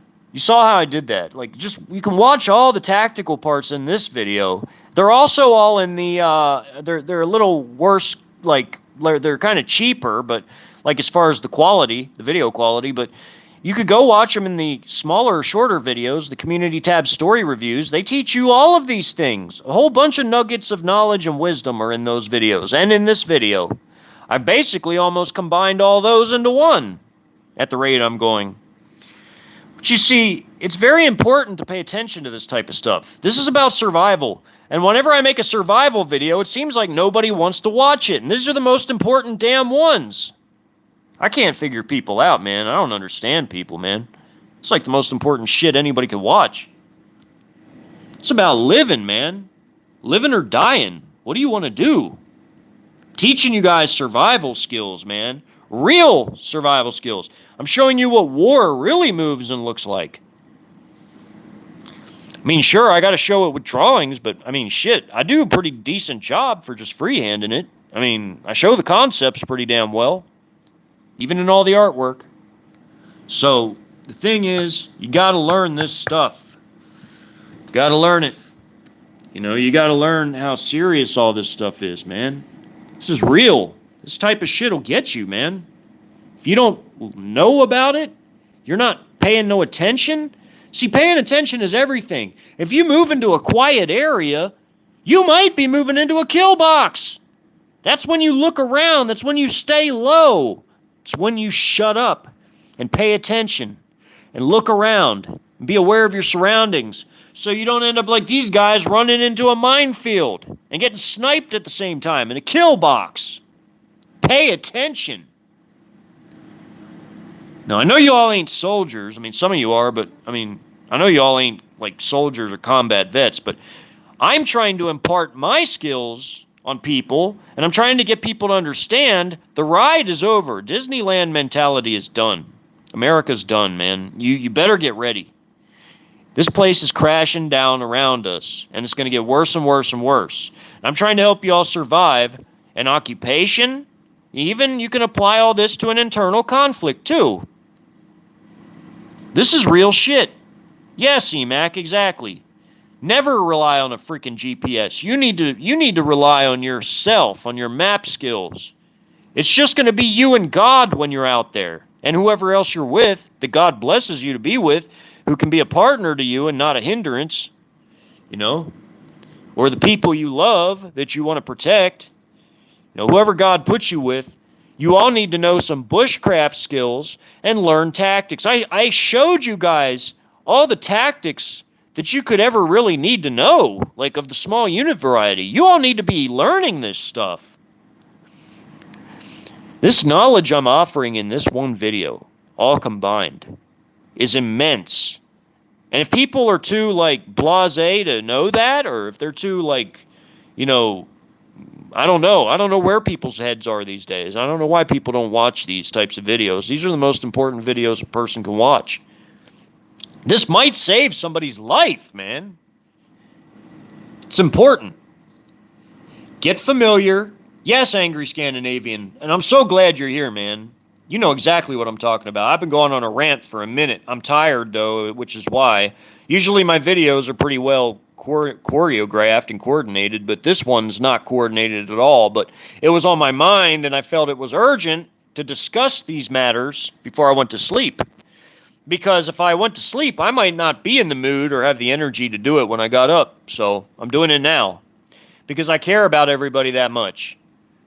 I care about everybody that much. That I do all of this. I do all of this for everybody. I ain't doing this for myself. I don't feel like drawing stuff all the time. I mean, you know what I'm saying? I'm doing this stuff for you all. All of this. All of this. All the notes I take, the research I do, it's to benefit all of y'all. I'm not doing it for me. I already know this stuff. I'm doing it to help other people, man. I'm doing this to help other people. Even this artwork, the immense amount of time it takes to do the concept art that goes with the written stories or the documentaries that I've made that take days of work to do. If you count everything that goes into it, it's days. I have to write the scenario scripts. I've got to do the filming of it. When that takes hours, and I got to do, you know, I got to do the concept art. I got to do the backgrounds, the characters. All of it takes days, man, to do these presentations. It's like nobody watches them. All that work. So much people can learn. Nobody watches them. There's Porky. He probably wants to lay on my work. He always does. But, yeah, everybody. I'll talk to the chat for a minute, but before I do that, a lot of you all, you're going to be doing this. Those of you who have shovels and axes, you're going to be doing this. You're going to be digging underground. You're going to be digging like the Viet Cong, out in the mountains, the woods, wherever, even in the desert. Just like in the stories, how they dug their underground tunnels systems and their trenches and foxholes. If Survival Lily, this woman in Austria, can build like guard towers and lean-tos and walls out of like primitive wood and a primitive axe, then damn it, people can get off their ass and dig. You know, Americans have no excuse, you know. People are just lazy. They don't practice anything. They don't practice tactics. They don't take care of themselves. They don't do anything. That's why this country is going to get annihilated in a war. Because we've got a bunch of fat, lazy, obese, you know, video game and porn and, you know, whatever else addicted type of people, drug addicts. They can't fight a conflict like that. They're going to get annihilated. These Call of Duty people that think they're going to be some Call of Duty hero, they don't know shit about tactics in real life. They're going to get annihilated, man. They're going to get annihilated by stuff like this. These are all real people doing a rolling shield behind real tanks that are firing real shells, killing real people in this real building. And real people are in the sewers and underground tunnels and basements trying to hide from it all. Here's a real airstrike coming in, dropping precision munitions before swooping up, blasting a huge building into pieces. This is war. This is war. A Cav Scout company of Chinese Cav Scouts coming up into the mountain road, doing a scouting recon mission, encountering them in a recon and force. They fight back, they lose one vehicle, the rest go back. Then when they do their skull bash, they send in the heavy stuff after they've figured out where they are. Send in the heavy stuff, block them in, sweep all of these, like we used to do in Vietnam. They come through and sweep all the hills and bunkers and everything, send in the tunnel rats to kill all the people in there. That's war. When we get invaded, it's exactly how it'll be. Exactly. I drew all this to help people. And hardly anybody watches it. What a damn shame, man. What a damn shame. What a disgrace. It's like nobody cares about themselves enough to try and like pick up real skills, real life skills. Because when you're living third world, that's the real world. You're going to want real world skills. Not some video game bullshit or whatever else. You need real skills in the real world. You need bushcraft skills. You need navigation skills with a map. Map skills. You need all of that. You need to be familiar with your firearm. You need to know how to maintain it. You need to know tactics, at least basic-ass tactics. Shit, man. Pay attention. This video is an educational video. Highly educational. I'm glad you're doing all right, Angry Scandinavian, Tommy. It's good to see you, Tommy. It doesn't matter, Xville. They've trained extremely hard. They're extremely advanced technologically. The people said the same thing about the Wehrmacht. What did they do? They overran nearly all of Europe. So, Xville, that's not really a realistic thing. And besides that, China has had combat experience because they fight a low-level insurgency in Xinjiang against the We to the Gurs. They really do. They fight. They kick down doors. These We to the Gurs, they get some weapons. They actually acquire weapons and fight back. They have routes that come in through Afghanistan where they get weapons smuggled into them. Chinese try to cut it off, but they use kabooms too against the Chi-Coms, sort of like what we dealt with in Iraq. The Chinese do have combat experience, but they mostly use their people-armed police to fight against the low-level. It's like a very, very low-intensity war, but it's like a low-level counterinsurgency where they're kicking down doors and going after people that set kabooms and maybe sniped somebody or whatever. It's still combat experience, but it's mostly for their paramilitary. But the last real wars that they've had were border conflicts with India, which was the most recent, really, And then also their invasion of Vietnam, which was like a Pyrrhic victory, but that wasn't even a full-scale invasion. It was sort of like what Russia's doing. It was a limited incursion because they didn't go very far into Vietnam. They had very limited objectives. All they wanted to do was to quote unquote punish Vietnam for what it did in Cambodia, and also open up a road to Hanoi, which they did. They basically did. They cleared a way to Hanoi to scare the Vietnamese leadership, and they stole billions worth of actual Vietnamese agriculture products, which is interesting. I think they stole like $2 billion worth of Vietnamese assets, like agriculture mostly. Like they took cattle and a whole bunch of other stuff from Vietnam. Like it was worth a lot of money. They took it back to China. They said it was payment for the Chinese support of North Vietnam when they were fighting us in the Vietnam War. So China invaded Vietnam for a lot of reasons in '79 and early '80s. So, that was really like they learned a lot from it, even though it was like a limited incursion and a Pyrrhic victory for them. They still learned a lot from it, and they watched us, and they've reorganized their entire military. They've revamped their whole military structure. No more do they have these big, unwieldy corps-size elements. Now they have combined arms, divisions and brigades and regiments. Their actual group armies are comprised of these different independent units that can actually act independently as needed, as the mission requires. Just like ours, just like how our forces are set up. We have like these brigade combat teams and everything else. They've got the same things. Like they've reorganized and revamped their whole forces. Their technology is on another level now.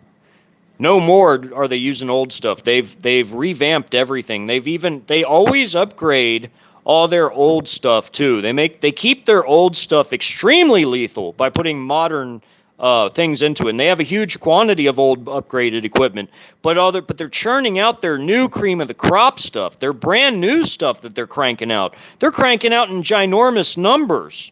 So all the old stuff just keeps getting passed down to like the third-rate units, while like the first and second-rate units keep getting all the brand new, like most advanced high-tech stuff that they've got. And their stuff, their newest stuff, vastly outperforms ours. It does. Drastically, vastly outperforms ours. Their new tanks are better than our tank in a lot of categories, and I've compared the tanks in the Chinese tank video I did. There's a lot of categories where they supersede our tanks quite a bit. Their new armored fighting vehicles are, definitely better than the Bradley, I would say. They have more powerful weapons on board. They have newer computers. They have newer everything, combat data links, just all the stuff they've got. Their air defense systems are extremely capable. Their radars that they've got on them, the different ranges of different platforms they use. I mean, China's beefed the shit up, man. Like, China is way beefed up, and they're ginormous too. They're freakishly gargantuan. Between their paramilitary reserves and active military, nobody can hold a candle to their size and their capabilities. The way they train, you fight like you train. So if China's training extremely well, and they're doing extreme training, like very extreme and live fire training, and they're, simulating kicking all sorts of doors down, and they're doing it for real in Xinjiang, and then translating that to their training, their training experience. They translate it to their actual training regimens, and they integrate that into their training. I've watched Chinese training videos. It's actually pretty impressive. They can do like all kinds of flips and ninja moves and shoot on the move like that. Man, I'd be dizzy. They jump through burning windows and simulate like they're jumping through like burning buildings and stuff. I mean, like they're getting ready for like high intensity war, man. They're getting ready for it. The Wehrmacht, they said the same things about the Wehrmacht that were said about the Chinese. So that's not a good metric by which to judge the capabilities. I judge it by their technology and their training. So, and also by the how they integrate the experiences they do have into their training, which they do.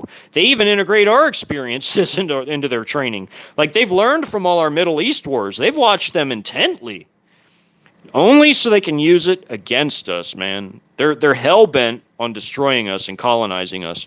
So they've already got our crown jewels. They've stolen all our technology. I mean, they've basically like usurped our country right out from under us with all their, buying power and economic might They've usurped us, man. They put Chi-Coms in key leadership positions of Western institutions, and then they use them against us. Man, they're like destroying us from they're shaping the battlefield, weakening us, so that when they come in, they're just going to smash this place, and we aren't even going to be able to lift a finger to do anything. That's why I'm doing these videos, so I can get people's asses in gear, so that they can survive this stuff. This is real. I'm sorry, man. I got a lot of, passion about that, man. I've been to war, man. And what's coming here is going to be so much worse than even what I've been through. Y'all have no idea, man. Y'all have no idea. This is going to be so much worse than what I've been through, man. And people that they're war naive. See, that's why America's going to suffer so bad, man, because the people here, they just don't know, man. They don't know what they're about to experience, man. They don't know it. They don't know it. They have no idea what's about to come upon them. It's going to be like a thief in the night. It's going to smash them. They're going to be so complacent, and they're just going to wonder. They're not even going to be able to wonder how it happened. They're just going to be doing their ho-hum stuff, and then they're going to get killed, and they're going to end up in heaven, and they're not even going to know how they died or why they died like that. Because they were freaking complacent. Because they live in Disneyland. Because their head's in the clouds, man. Get with the program, man. This place is Mystery Babylon, and it's going to be annihilated by China and also Russia and others. So people need to get their head out of the clouds and get their head in the game, man. This is real. This is real shit, man. People have no freaking idea. People have no idea, man. Get your freaking head out of the clouds and get your head in the game. People don't watch these videos, like I said, and these are the most damn important types of videos I could make about these tactics I've already shown you, about all this stuff. Do all of this shit for you all, man. I sure ain't got to, man. I ain't got to do none of it. But I do it because I love other people. I love my fellow man enough, my fellow human being, fellow woman, man. I love them enough to try and help save some lives, if I can save some lives, if I could be so honored. Maybe I could influence somebody to go out and actually implement the training that I've shown in the video. This is a how-to for dummies. I showed all the tactics. All you got to do is watch the video, rewind it, make sure you get it down, pat, write the stuff down, draw it out if you have to, primitive sketches of it, and go out and practice it, man. Set up targets. Lay down string and make houses out of string like we used to do in the Army sometimes, man. Like I told you all. It's not hard. It costs like nothing to go and train. You just need a place to do it. Take your firearm, take some ammo, try some live fire stuff if you got some balls. If not, do dry fire stuff. It's all the same. It's all the same. Just get training and do it a bunch of times so that you get the muscle memory behind it. Muscle memory. I still got it. I still got mine. I can pop and snap, and I can draw down. Quick, with a quickness. I can round corners tactically. I can cut the pie. I can do all that shit. I still got it. All these years later, out of the Army. I want you all to be able to do some of this stuff, man. These Chinese and Russians, they're expecting a weak-ass, naive, sissified, woke, pansy population, fat, obese, video game-addicted population. They know Americans are weak. They're nothing like they were back in the Revolutionary War or the First Civil War. They're nothing like that. By and large, I would say about 70% of our population is either extremely war naive, or they're the fat, or they're the woke, or the obese, or whatever. They're not ready. They'll never be ready. But some of you might have a chance, man. Trying to help offer people a chance. Trying to show you all how to survive some of this stuff, man. Armies have finite resources, and they have to allocate them accordingly. I showed how armies accumulate resources for huge sweeps and offensives and things of that nature. They have to accumulate the resources. It takes time. You cannot just, willy-nilly get up and do stuff. You got to have the resources for it, man. You got to have it. Like to do an operation like this, you got to have trucks back there driving up ammo, or you got to have usually the headquarters unit has a mechanical team of mechanics, and they have a recovery vehicle. If one of these tanks has an issue, they send the recovery vehicle, pull the tank back. See, people don't think about stuff like this. Breakdowns happen. You got to fix parts, or you got to reload the ammo. You got to send a truck with ammo. You got to give them ammo. You got to distribute food and water. People don't think about that stuff. To be able to do an offensive like this, you got to have like a force of logistics backing it, or else this isn't even possible. Because what are these guys going to do when they run out of ammo? They need more, right? Well, there's a force of logistics and, supplying these guys so that they can press forward. So people have to understand the importance of logistics, of supplies. You can do nothing without supplies. You have no water, you're dead. You have no food. You go a little while, but then you're dead. You're sure going to be weak, and you're going to be, really pathetic and unable to resist or fight, to defend yourself. You're going to be extremely weak if you don't eat. You're going to burn a lot of calories out here in these woods, up in the mountains, hills, wherever you go, desert. You need to have your caches already stashed in places, because that's what you're going to live out of. And you're going to be semi-nomadic, meaning you're going to move around in a rotational basis, a random one, I hope, so that you're always a step ahead of the enemy in case they do acquire enough supplies to where they can push out and do big patrols with big forces like a dragnet type of thing. You need to be able to be ahead of them. You need to have your scouts already in different places, 360-degree scouts that can watch for enemies and run back and tell you so that you can get out of the way. That's how they did it in the stories. That's how it works in real life, too. It's how the Viet Cong did it. It's how the insurgents in Iraq did it, in Afghanistan. They had scouts that would tell them when we were coming or whoever else so that they could move. It didn't always work for them, but, like it's not always going to work for the Americans when we get invaded either. But, I mean, shit, these are tried and true things, I'm telling you all. Tried and true. All of this work, man. All that work, and hardly anybody even watches it, man. What a damn shame. What a effing disgrace, man. It's because it shows where people's heads are these days. It really does. Shows where people's heads are. They're not thinking about stuff like this happening here. No, they're not thinking about stuff like this. Chi-coms coming in your house, coming in your buildings. Russians coming down your street. Artillery, rockets crashing into buildings and fields and wherever else. No, people ain't thinking about that. They're thinking about Netflix and what's that stupid, TikTok and all this other bullshit.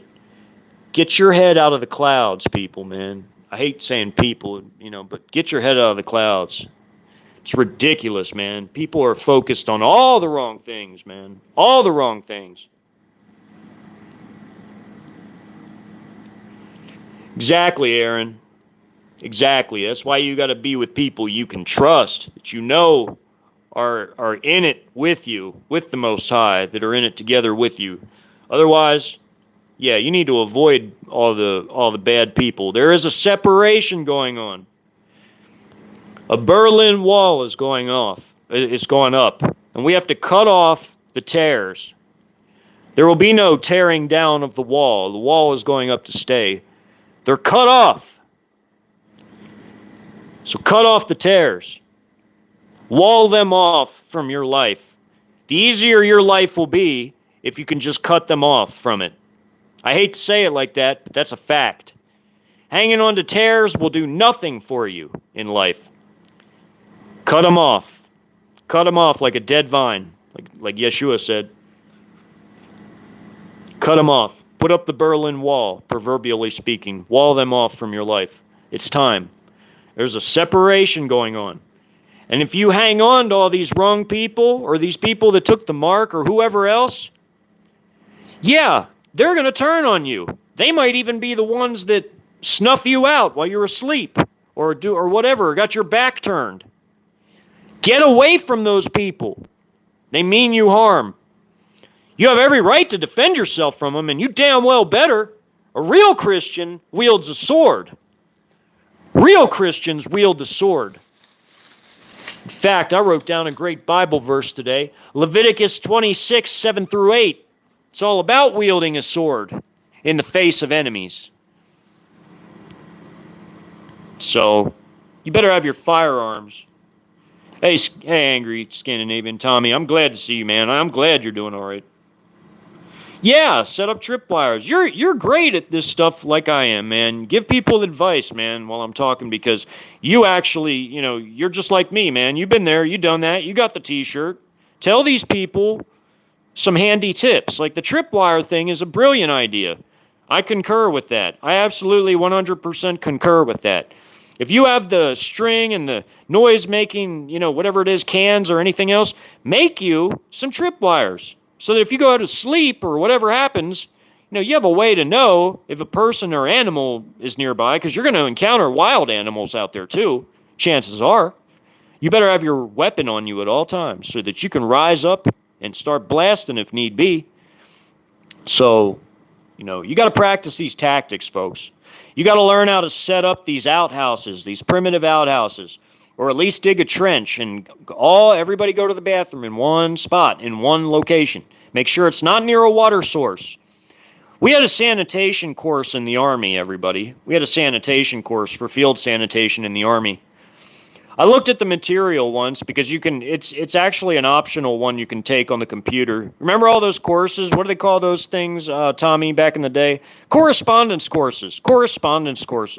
You remember those, Tommy, the correspondence courses? You know what I'm talking about, right? I've seen the one for field sanitation. I looked it over. I never finished it, but yeah, Hot Man a Minute needs to shut up, period. He doesn't need to be teaching.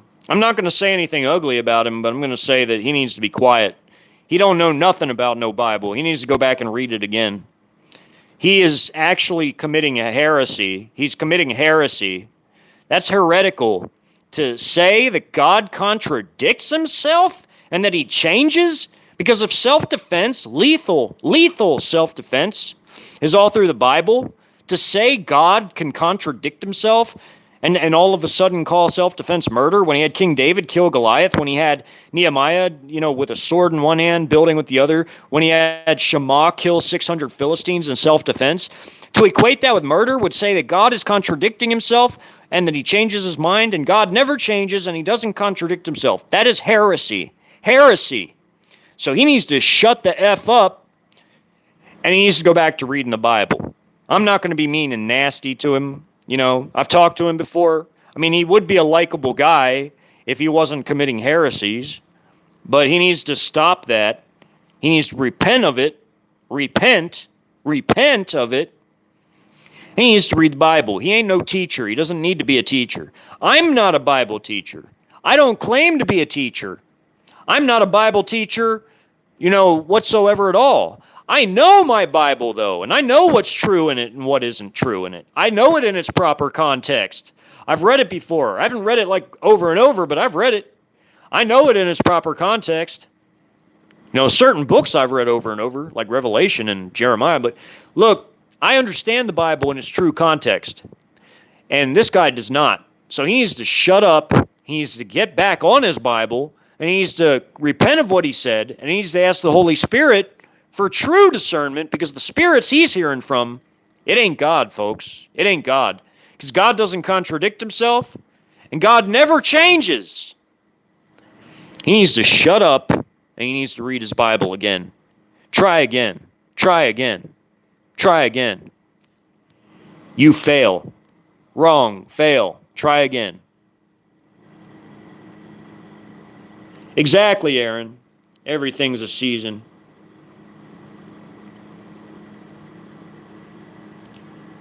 Yeah, he needs to just stop teaching. He's all the way wrong, man. He's all the way wrong. And he also said stuff about the mark of the beast that's a bunch of bullshit, saying that you can be forgiven for it. That is the unpardonable sin, folks, the mark of the beast. And so is blasphemy of the HS. And that is something that everybody should be horrified of. So, people need to be on their P's and Q's and watch out for people that are potentially borderline doing that, and warn them of it so that they don't condemn themselves to a horrible eternity.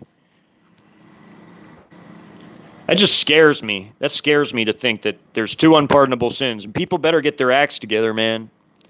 Stay away from that damn mark, and you better be on your P's and Q's with God. You better get right with God. We all do. We all do. And people need to stop being heretics and spreading lies and heresy.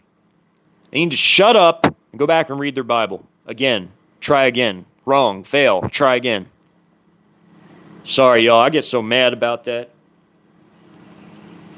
You know, this country is going to be destroyed, though, right? You all know that the New World Order is going to be an Eastern New World Order. It's not going to be no Western anything. They're going to try and do a bunch of BS, but you know what? They've castrated themselves. They have no power to enforce their will everywhere. They're weak. So what's going to happen is a power vacuum is going to arise when the big collapse happens. That's when all the many strong men, like I've articulated extremely accurately, because it's happening in real time. All the stuff I put in my civil conflict documentary is happening all around you in real time. I've showed you in my other live all the examples.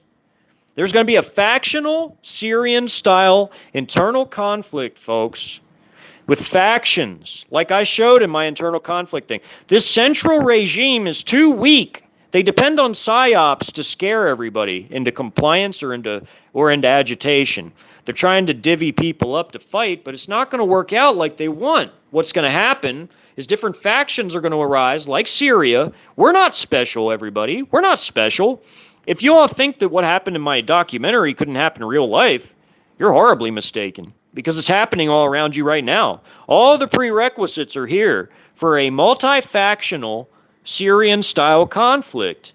So whatever zone you end up in, that whatever factional area will be, nominally at least, of course you don't have to align with nobody, and I wouldn't, I would be neutral, but nominally you'll be in their zone of occupation. Like how the NSRF took over their territory, the Mormon state had theirs, and they were brutal to their women and people. Like, look, depending on whose territory you're in, when there's a factional Syrian internal conflict, you'll have to learn how to sidestep them, and stay out of their way, because you're not going to be able to stop them from ripping each other apart at that point. But what you can do is you can sidestep all of it and implement a lot of the stuff I showed, tactics-wise and sanitation-wise. It's still applicable in an internal conflict, folks. Still applicable. All this stuff I show you is applicable across the board. It doesn't matter if it's a foreign invasion or an internal issue. It's applicable. It's about war, what it looks like, how it moves. So, I hope everybody learned from this very educational program today, everybody.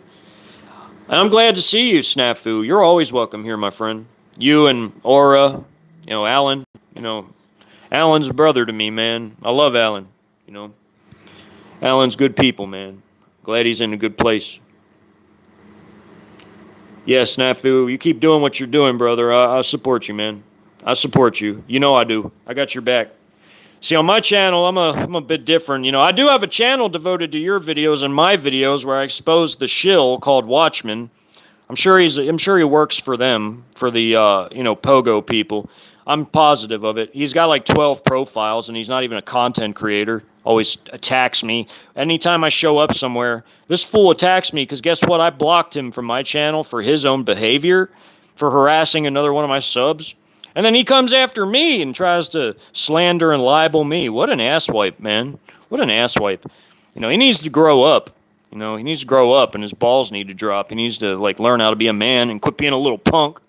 So, every time I show up somewhere, I don't go after him, but he comes after me. It's like, dude, grow up, man. I blocked you because you were being a little punk. You're being a little asswipe, I'm sure he's a shill, though. He hides his face. He's scared to reveal who he is.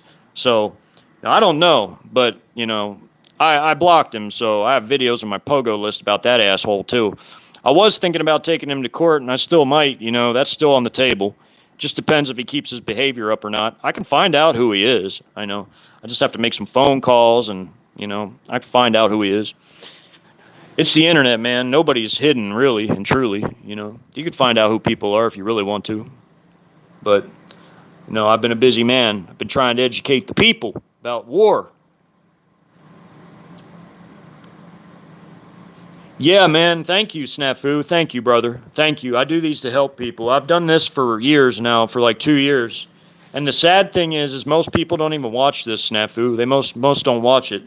I share your videos out from time to time. I'll put them. I rotate videos in my community tab so that people can go back and read my stories. Because if you post too many things, then it takes forever to scroll back. So what I do is I rotate different people's videos to support them.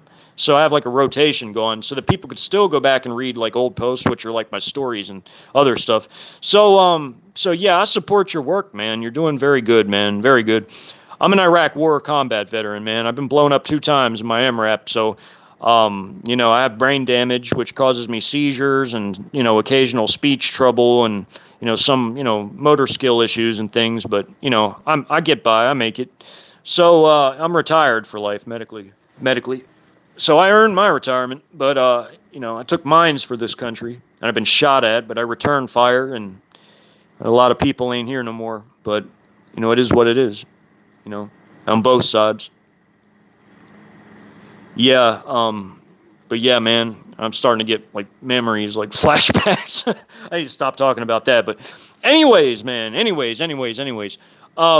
Yeah, you're always welcome here, man. And Alan and you, and I consider you all family, man. You all tight, man. You all like my internet family. And Alan used to live pretty close to me. He used to live closer, I think, but he might still be close by where he is now. I'm supposed to go and hang out with him sometime.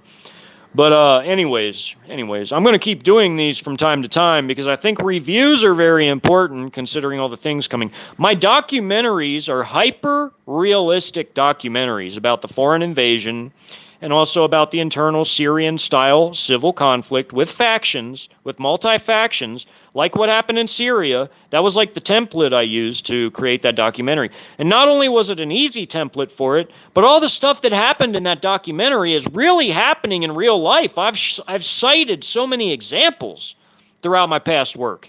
It's all throughout my live shows and my miscellaneous live shows that I've put in my miscellaneous playlist for all the live shows I do that are miscellaneous. This one will be going in that. But it also, I might even add this to community tab story review because I did review a lot of that.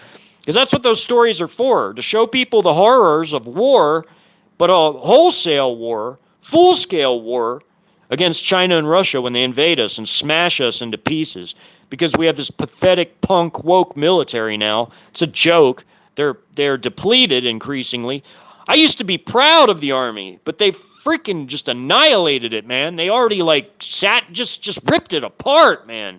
We have nothing anymore. China and Russia are going to rape us. They're going to skull F us, man. And knowing this, it just hurts, man. It hurts. It just, I'm an American, and I used to be proud of being in the Army and all that, but like, when I had to admit that China is the new world superpower and Russia surpassed us in power, do you know how much that hurt my pride as an American? Like, it just crushed me inside. But facts have no bias. The truth has no bias.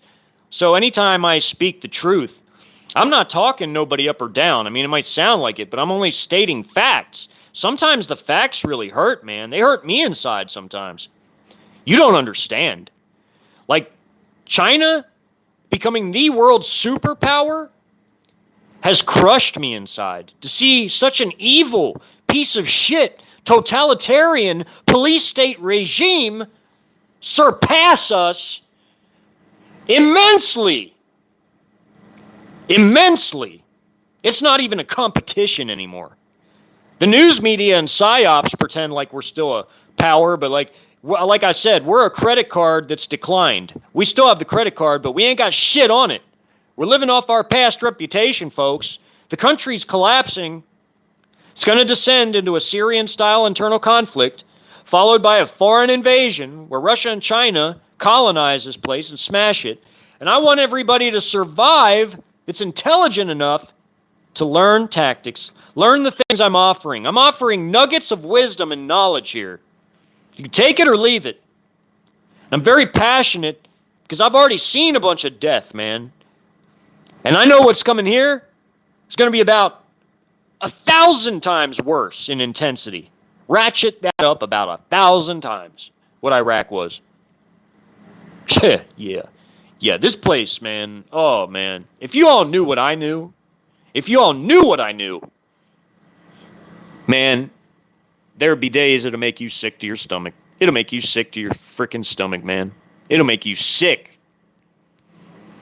The truth has no bias. Let me talk to the chat before I bounce, man. I tried to make my point as strong as I can because I don't think people realize how real all this shit is, man, and how it's about to come down upon us like a hammer blow. It's going to crush us and smash us into pieces.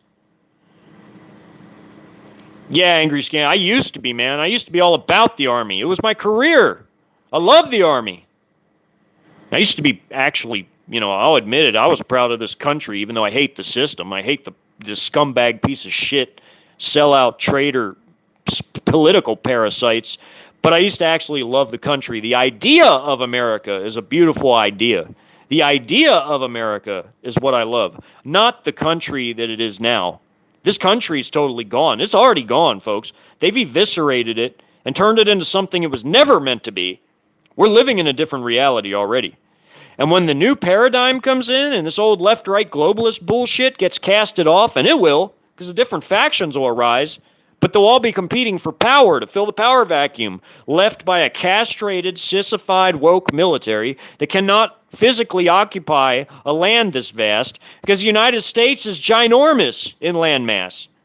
Sorry, folks, 2.2 million is not enough, and they're spread around the world. That's not enough to occupy this country. Are you crazy? Physically, if you put every man per square mile, if you did it by man per square mile, you wouldn't even fill up the whole territory of the United States. There's still be like 2/3 of it left unfilled almost. Well, actually more like a third. More like a third. Well, maybe like, yeah, about a third. There'd be a third of America where there's no man per square mile. And if you had one man on a square mile, he'd still be outnumbered by all the other people that would be in that square mile. Think about that. Think about that.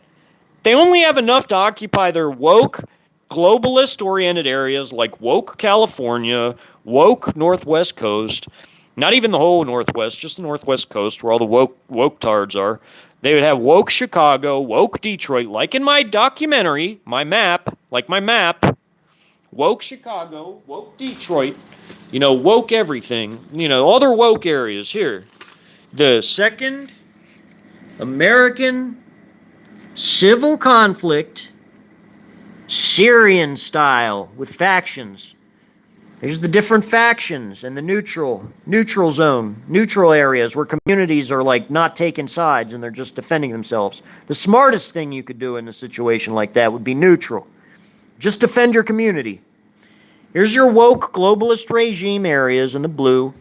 Here's the National Salvation Revolutionary Front, the most fanatical, radical, secular, humanist, ultra-nationalists. They wanted to turn the state into a god. They wanted to make their own America, turn the state into a god. They were diametrically opposed to globalism, but they were exceedingly brutal because they were also secular humanists. And I told you all, secular humanism shits on humanity. It shits on humanity because they don't give a shit about human beings. You're just a number to them. They wanted to build an ultra-nationalist America that is against globalism, but is also against everything else. They're brutal. They're fanatics. And then you had the fanatical Mormon state religious kooks, and the two of them had the biggest battle in the entire internal conflict, where 230,000 people died fighting over Warren Air Force base for the nukes. That was an immensely ginormous battle for the entire conflict. That many people died because both sides kept reinforcing, kept sending more and more people to fill the ranks because everybody was getting butchered at the front by all the artillery and the suicide trucks from the Mormon state and the barrel munitions dropped from the cargo planes that they operated.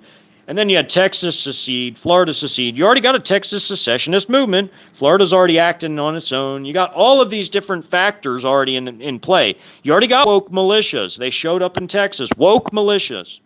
I had that in my docuseries. I had food stamp riots in Chicago. Gee, how could Chad have called all of this so correct? How could I have called all of this so correct? God led me to research this all, y'all. I didn't just compile all this just out of the blue. God led me in my research. God led me in the research. And then I got a product like this. This is about the closest rendition of any type of internal conflict in this country that you would ever see before it ever happened. It's like a sneak preview. Sure, there'd be different factions in the real one with different names, but, you know, it's the same concepts. All of it's the same. All of it's the same. People need to watch my work, man. You can learn so much. It's like a sneak peek at the future, man. All the doctrines of the armies I show people. I use real armies. And I put in militias, of course, where like filler units. And, you know, of course, there's like reactionary idiot civilians that get blown away for no reason and all of this other stuff. I put it all in there. I factor so many things into this. It's like real life. Show a macro level view of a map. Then I show the micro level from the character point of view, where they're on the ground in the midst of the battle.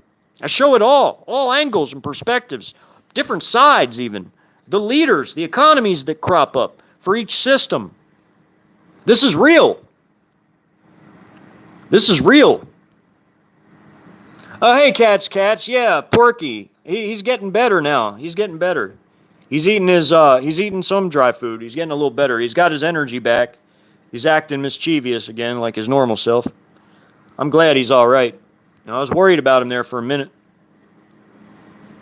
But yeah, y'all, I was going to get going. But this is a very, very important video. I showed so much in this video. Oh, hey, Aura, man, I was just talking about you. Welcome, brother. I was just about to finish, too, man. Damn, I'm glad you came, though, man. I'm glad you came, even though I was there at the end. I love you, man. You're the best, Alan, man. We got to hang out. We got to kick it soon. And if it's possible, if the world don't all go to shit before then, you know, things are collapsing all around us, and everybody's got to be ready. Everybody better be trained up and ready. You better be familiar with your defense tools, and you better practice your tactics and self-defense. Everything is for defense, man. All of it. You have a right, a human God-given right, a biblical right to defend yourself and your family and those around you. Period. There's nobody that can say otherwise. Or they're a freaking heretic. A heretic. Because God doesn't contradict himself. And God never changes. And if he was for self-defense in certain times in the Bible, then he's always for it. He's always for it. He don't change his mind. Even Yeshua Messiah said to sell your cloak and buy a sword, and 2 is enough. That's like a bare minimum. A primary and a sidearm. That's what I take that to mean. You can always have more. But you should at least have 2, yeah. Yeah, they're all evil, cats. They're all bad. The Western and Eastern leaders, they're all evil. The East is going to take over the world, though. They're evil. Their elites are even more evil than these pricks that we've become accustomed to and having to watch destroy our country and everything else. You know, the Eastern elites are even worse. They're going to pull the Western elites out of their hidey holes like we did to Saddam, but they're going to do it to them. And they're going to humiliate them because evil always destroys evil. It never fails. It's because of greed and sin and lust for power. Enough is never enough for them. That's why the Eastern elites have to destroy the Western elites and humiliate them.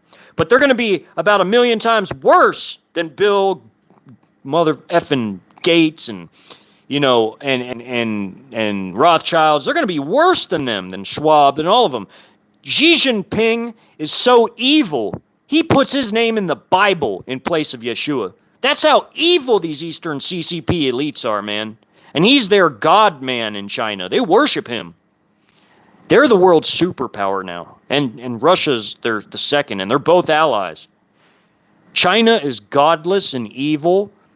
And that the fact that they became the world's superpower crushes me inside, man. Because I was in the army. I used to be proud of our army. And they neutered and castrated our army.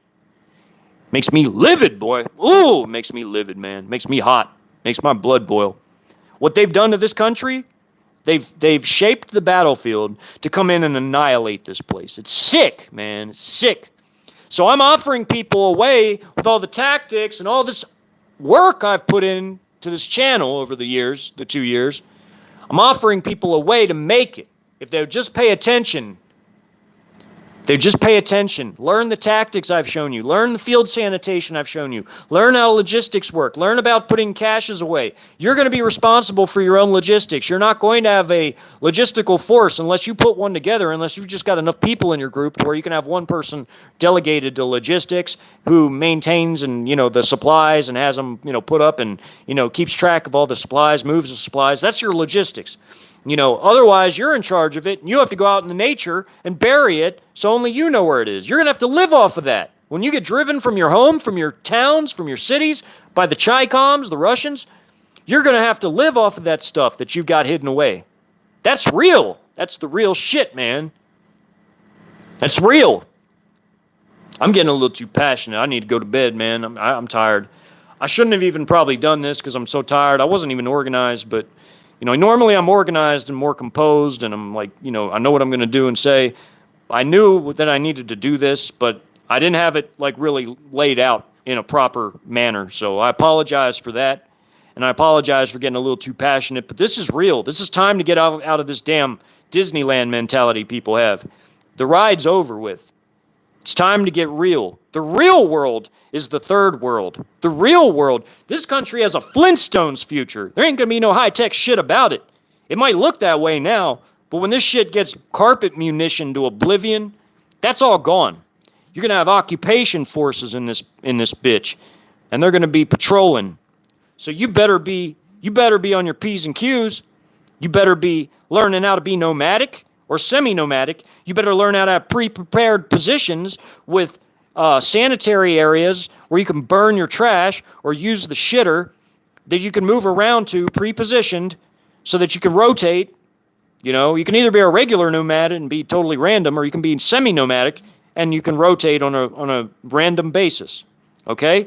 Where you pre-positioned assets, your caches, your supplies, your sanitary areas where you burn your garbage and you properly dispose of waste, because if you don't, what'll happen? You'll get typhus, you'll get cholera because it'll seep into the water. You get dysentery, same shit. You'll be dead. You need to pay attention to all the shit I've shown in this video. All right, y'all. I'm going to say my goodbyes. I'm going to bed for real this time. I kind of stayed on a little over. I'm getting a little animated. I need to go to sleep, man. I've been up a long time. All right. Let me say my goodbyes here. I appreciate everybody that came. Yeah, they are, man. It's crazy over there. Snafu, it's crazy. Oh, Russia and Ukraine are both crazy places. They're the Russians are going to destroy Ukraine. It's horrible what they're doing to Ukraine. It's evil. You're welcome, Aaron. Yeah, Snafu. Yeah, Russia has a lot of Muslim allies like Iran and now Pakistan, because Pakistan's always been a Chinese ally. China's helped Pakistan a bunch of times, and they've helped Pakistan to modernize their military. They've set up factories for Pakistan to manufacture jets and tanks. The Chinese did this for Pakistan. They helped Pakistan fight India before, too. Unofficially, but they did. They also helped, they helped North Korea. They saved North Korea from being overtaken by the West. North Korea owes China everything. So does Pakistan. And Iran's now a staunch Chinese ally. And Russia is too. They're building a Eurasian bloc, folks. It's going to overtake the West. They're building up for a major war. That's why the 10 kings will be 10 Eastern kings from Eurasia who will give their power to the beast for 1 hour. And the dragon, China, who is like the beast, who can make war with the beast? Because the dragon, China, gave his power unto the beast. When you have China, the biggest gold holder, backing you, you have China, the biggest economy, backing you. You have China, the biggest military industrial base, backing you, and that's a fact. China, the biggest paramilitary and conventional military, backing you. Nobody can make war with you. China has hypersonics. They've got fractional orbital bombardment. Nobody else really has that. I mean, maybe Russia does, but I know China does for sure, and it's tried and true now. That's dangerous, man. That's dangerous. Got directed energy weapons. They mastered robotics. They mastered cyber warfare, anti-satellite weapons, electronic warfare, jamming. They're extremely good at that, just like Russia. China's dangerous, y'all. Y'all don't understand how dangerous communist China is. I'm not against the people. I'm just against the CCP, man. CCP is the most evil damn regime that ever existed. I would even say they're up there with the Nazis.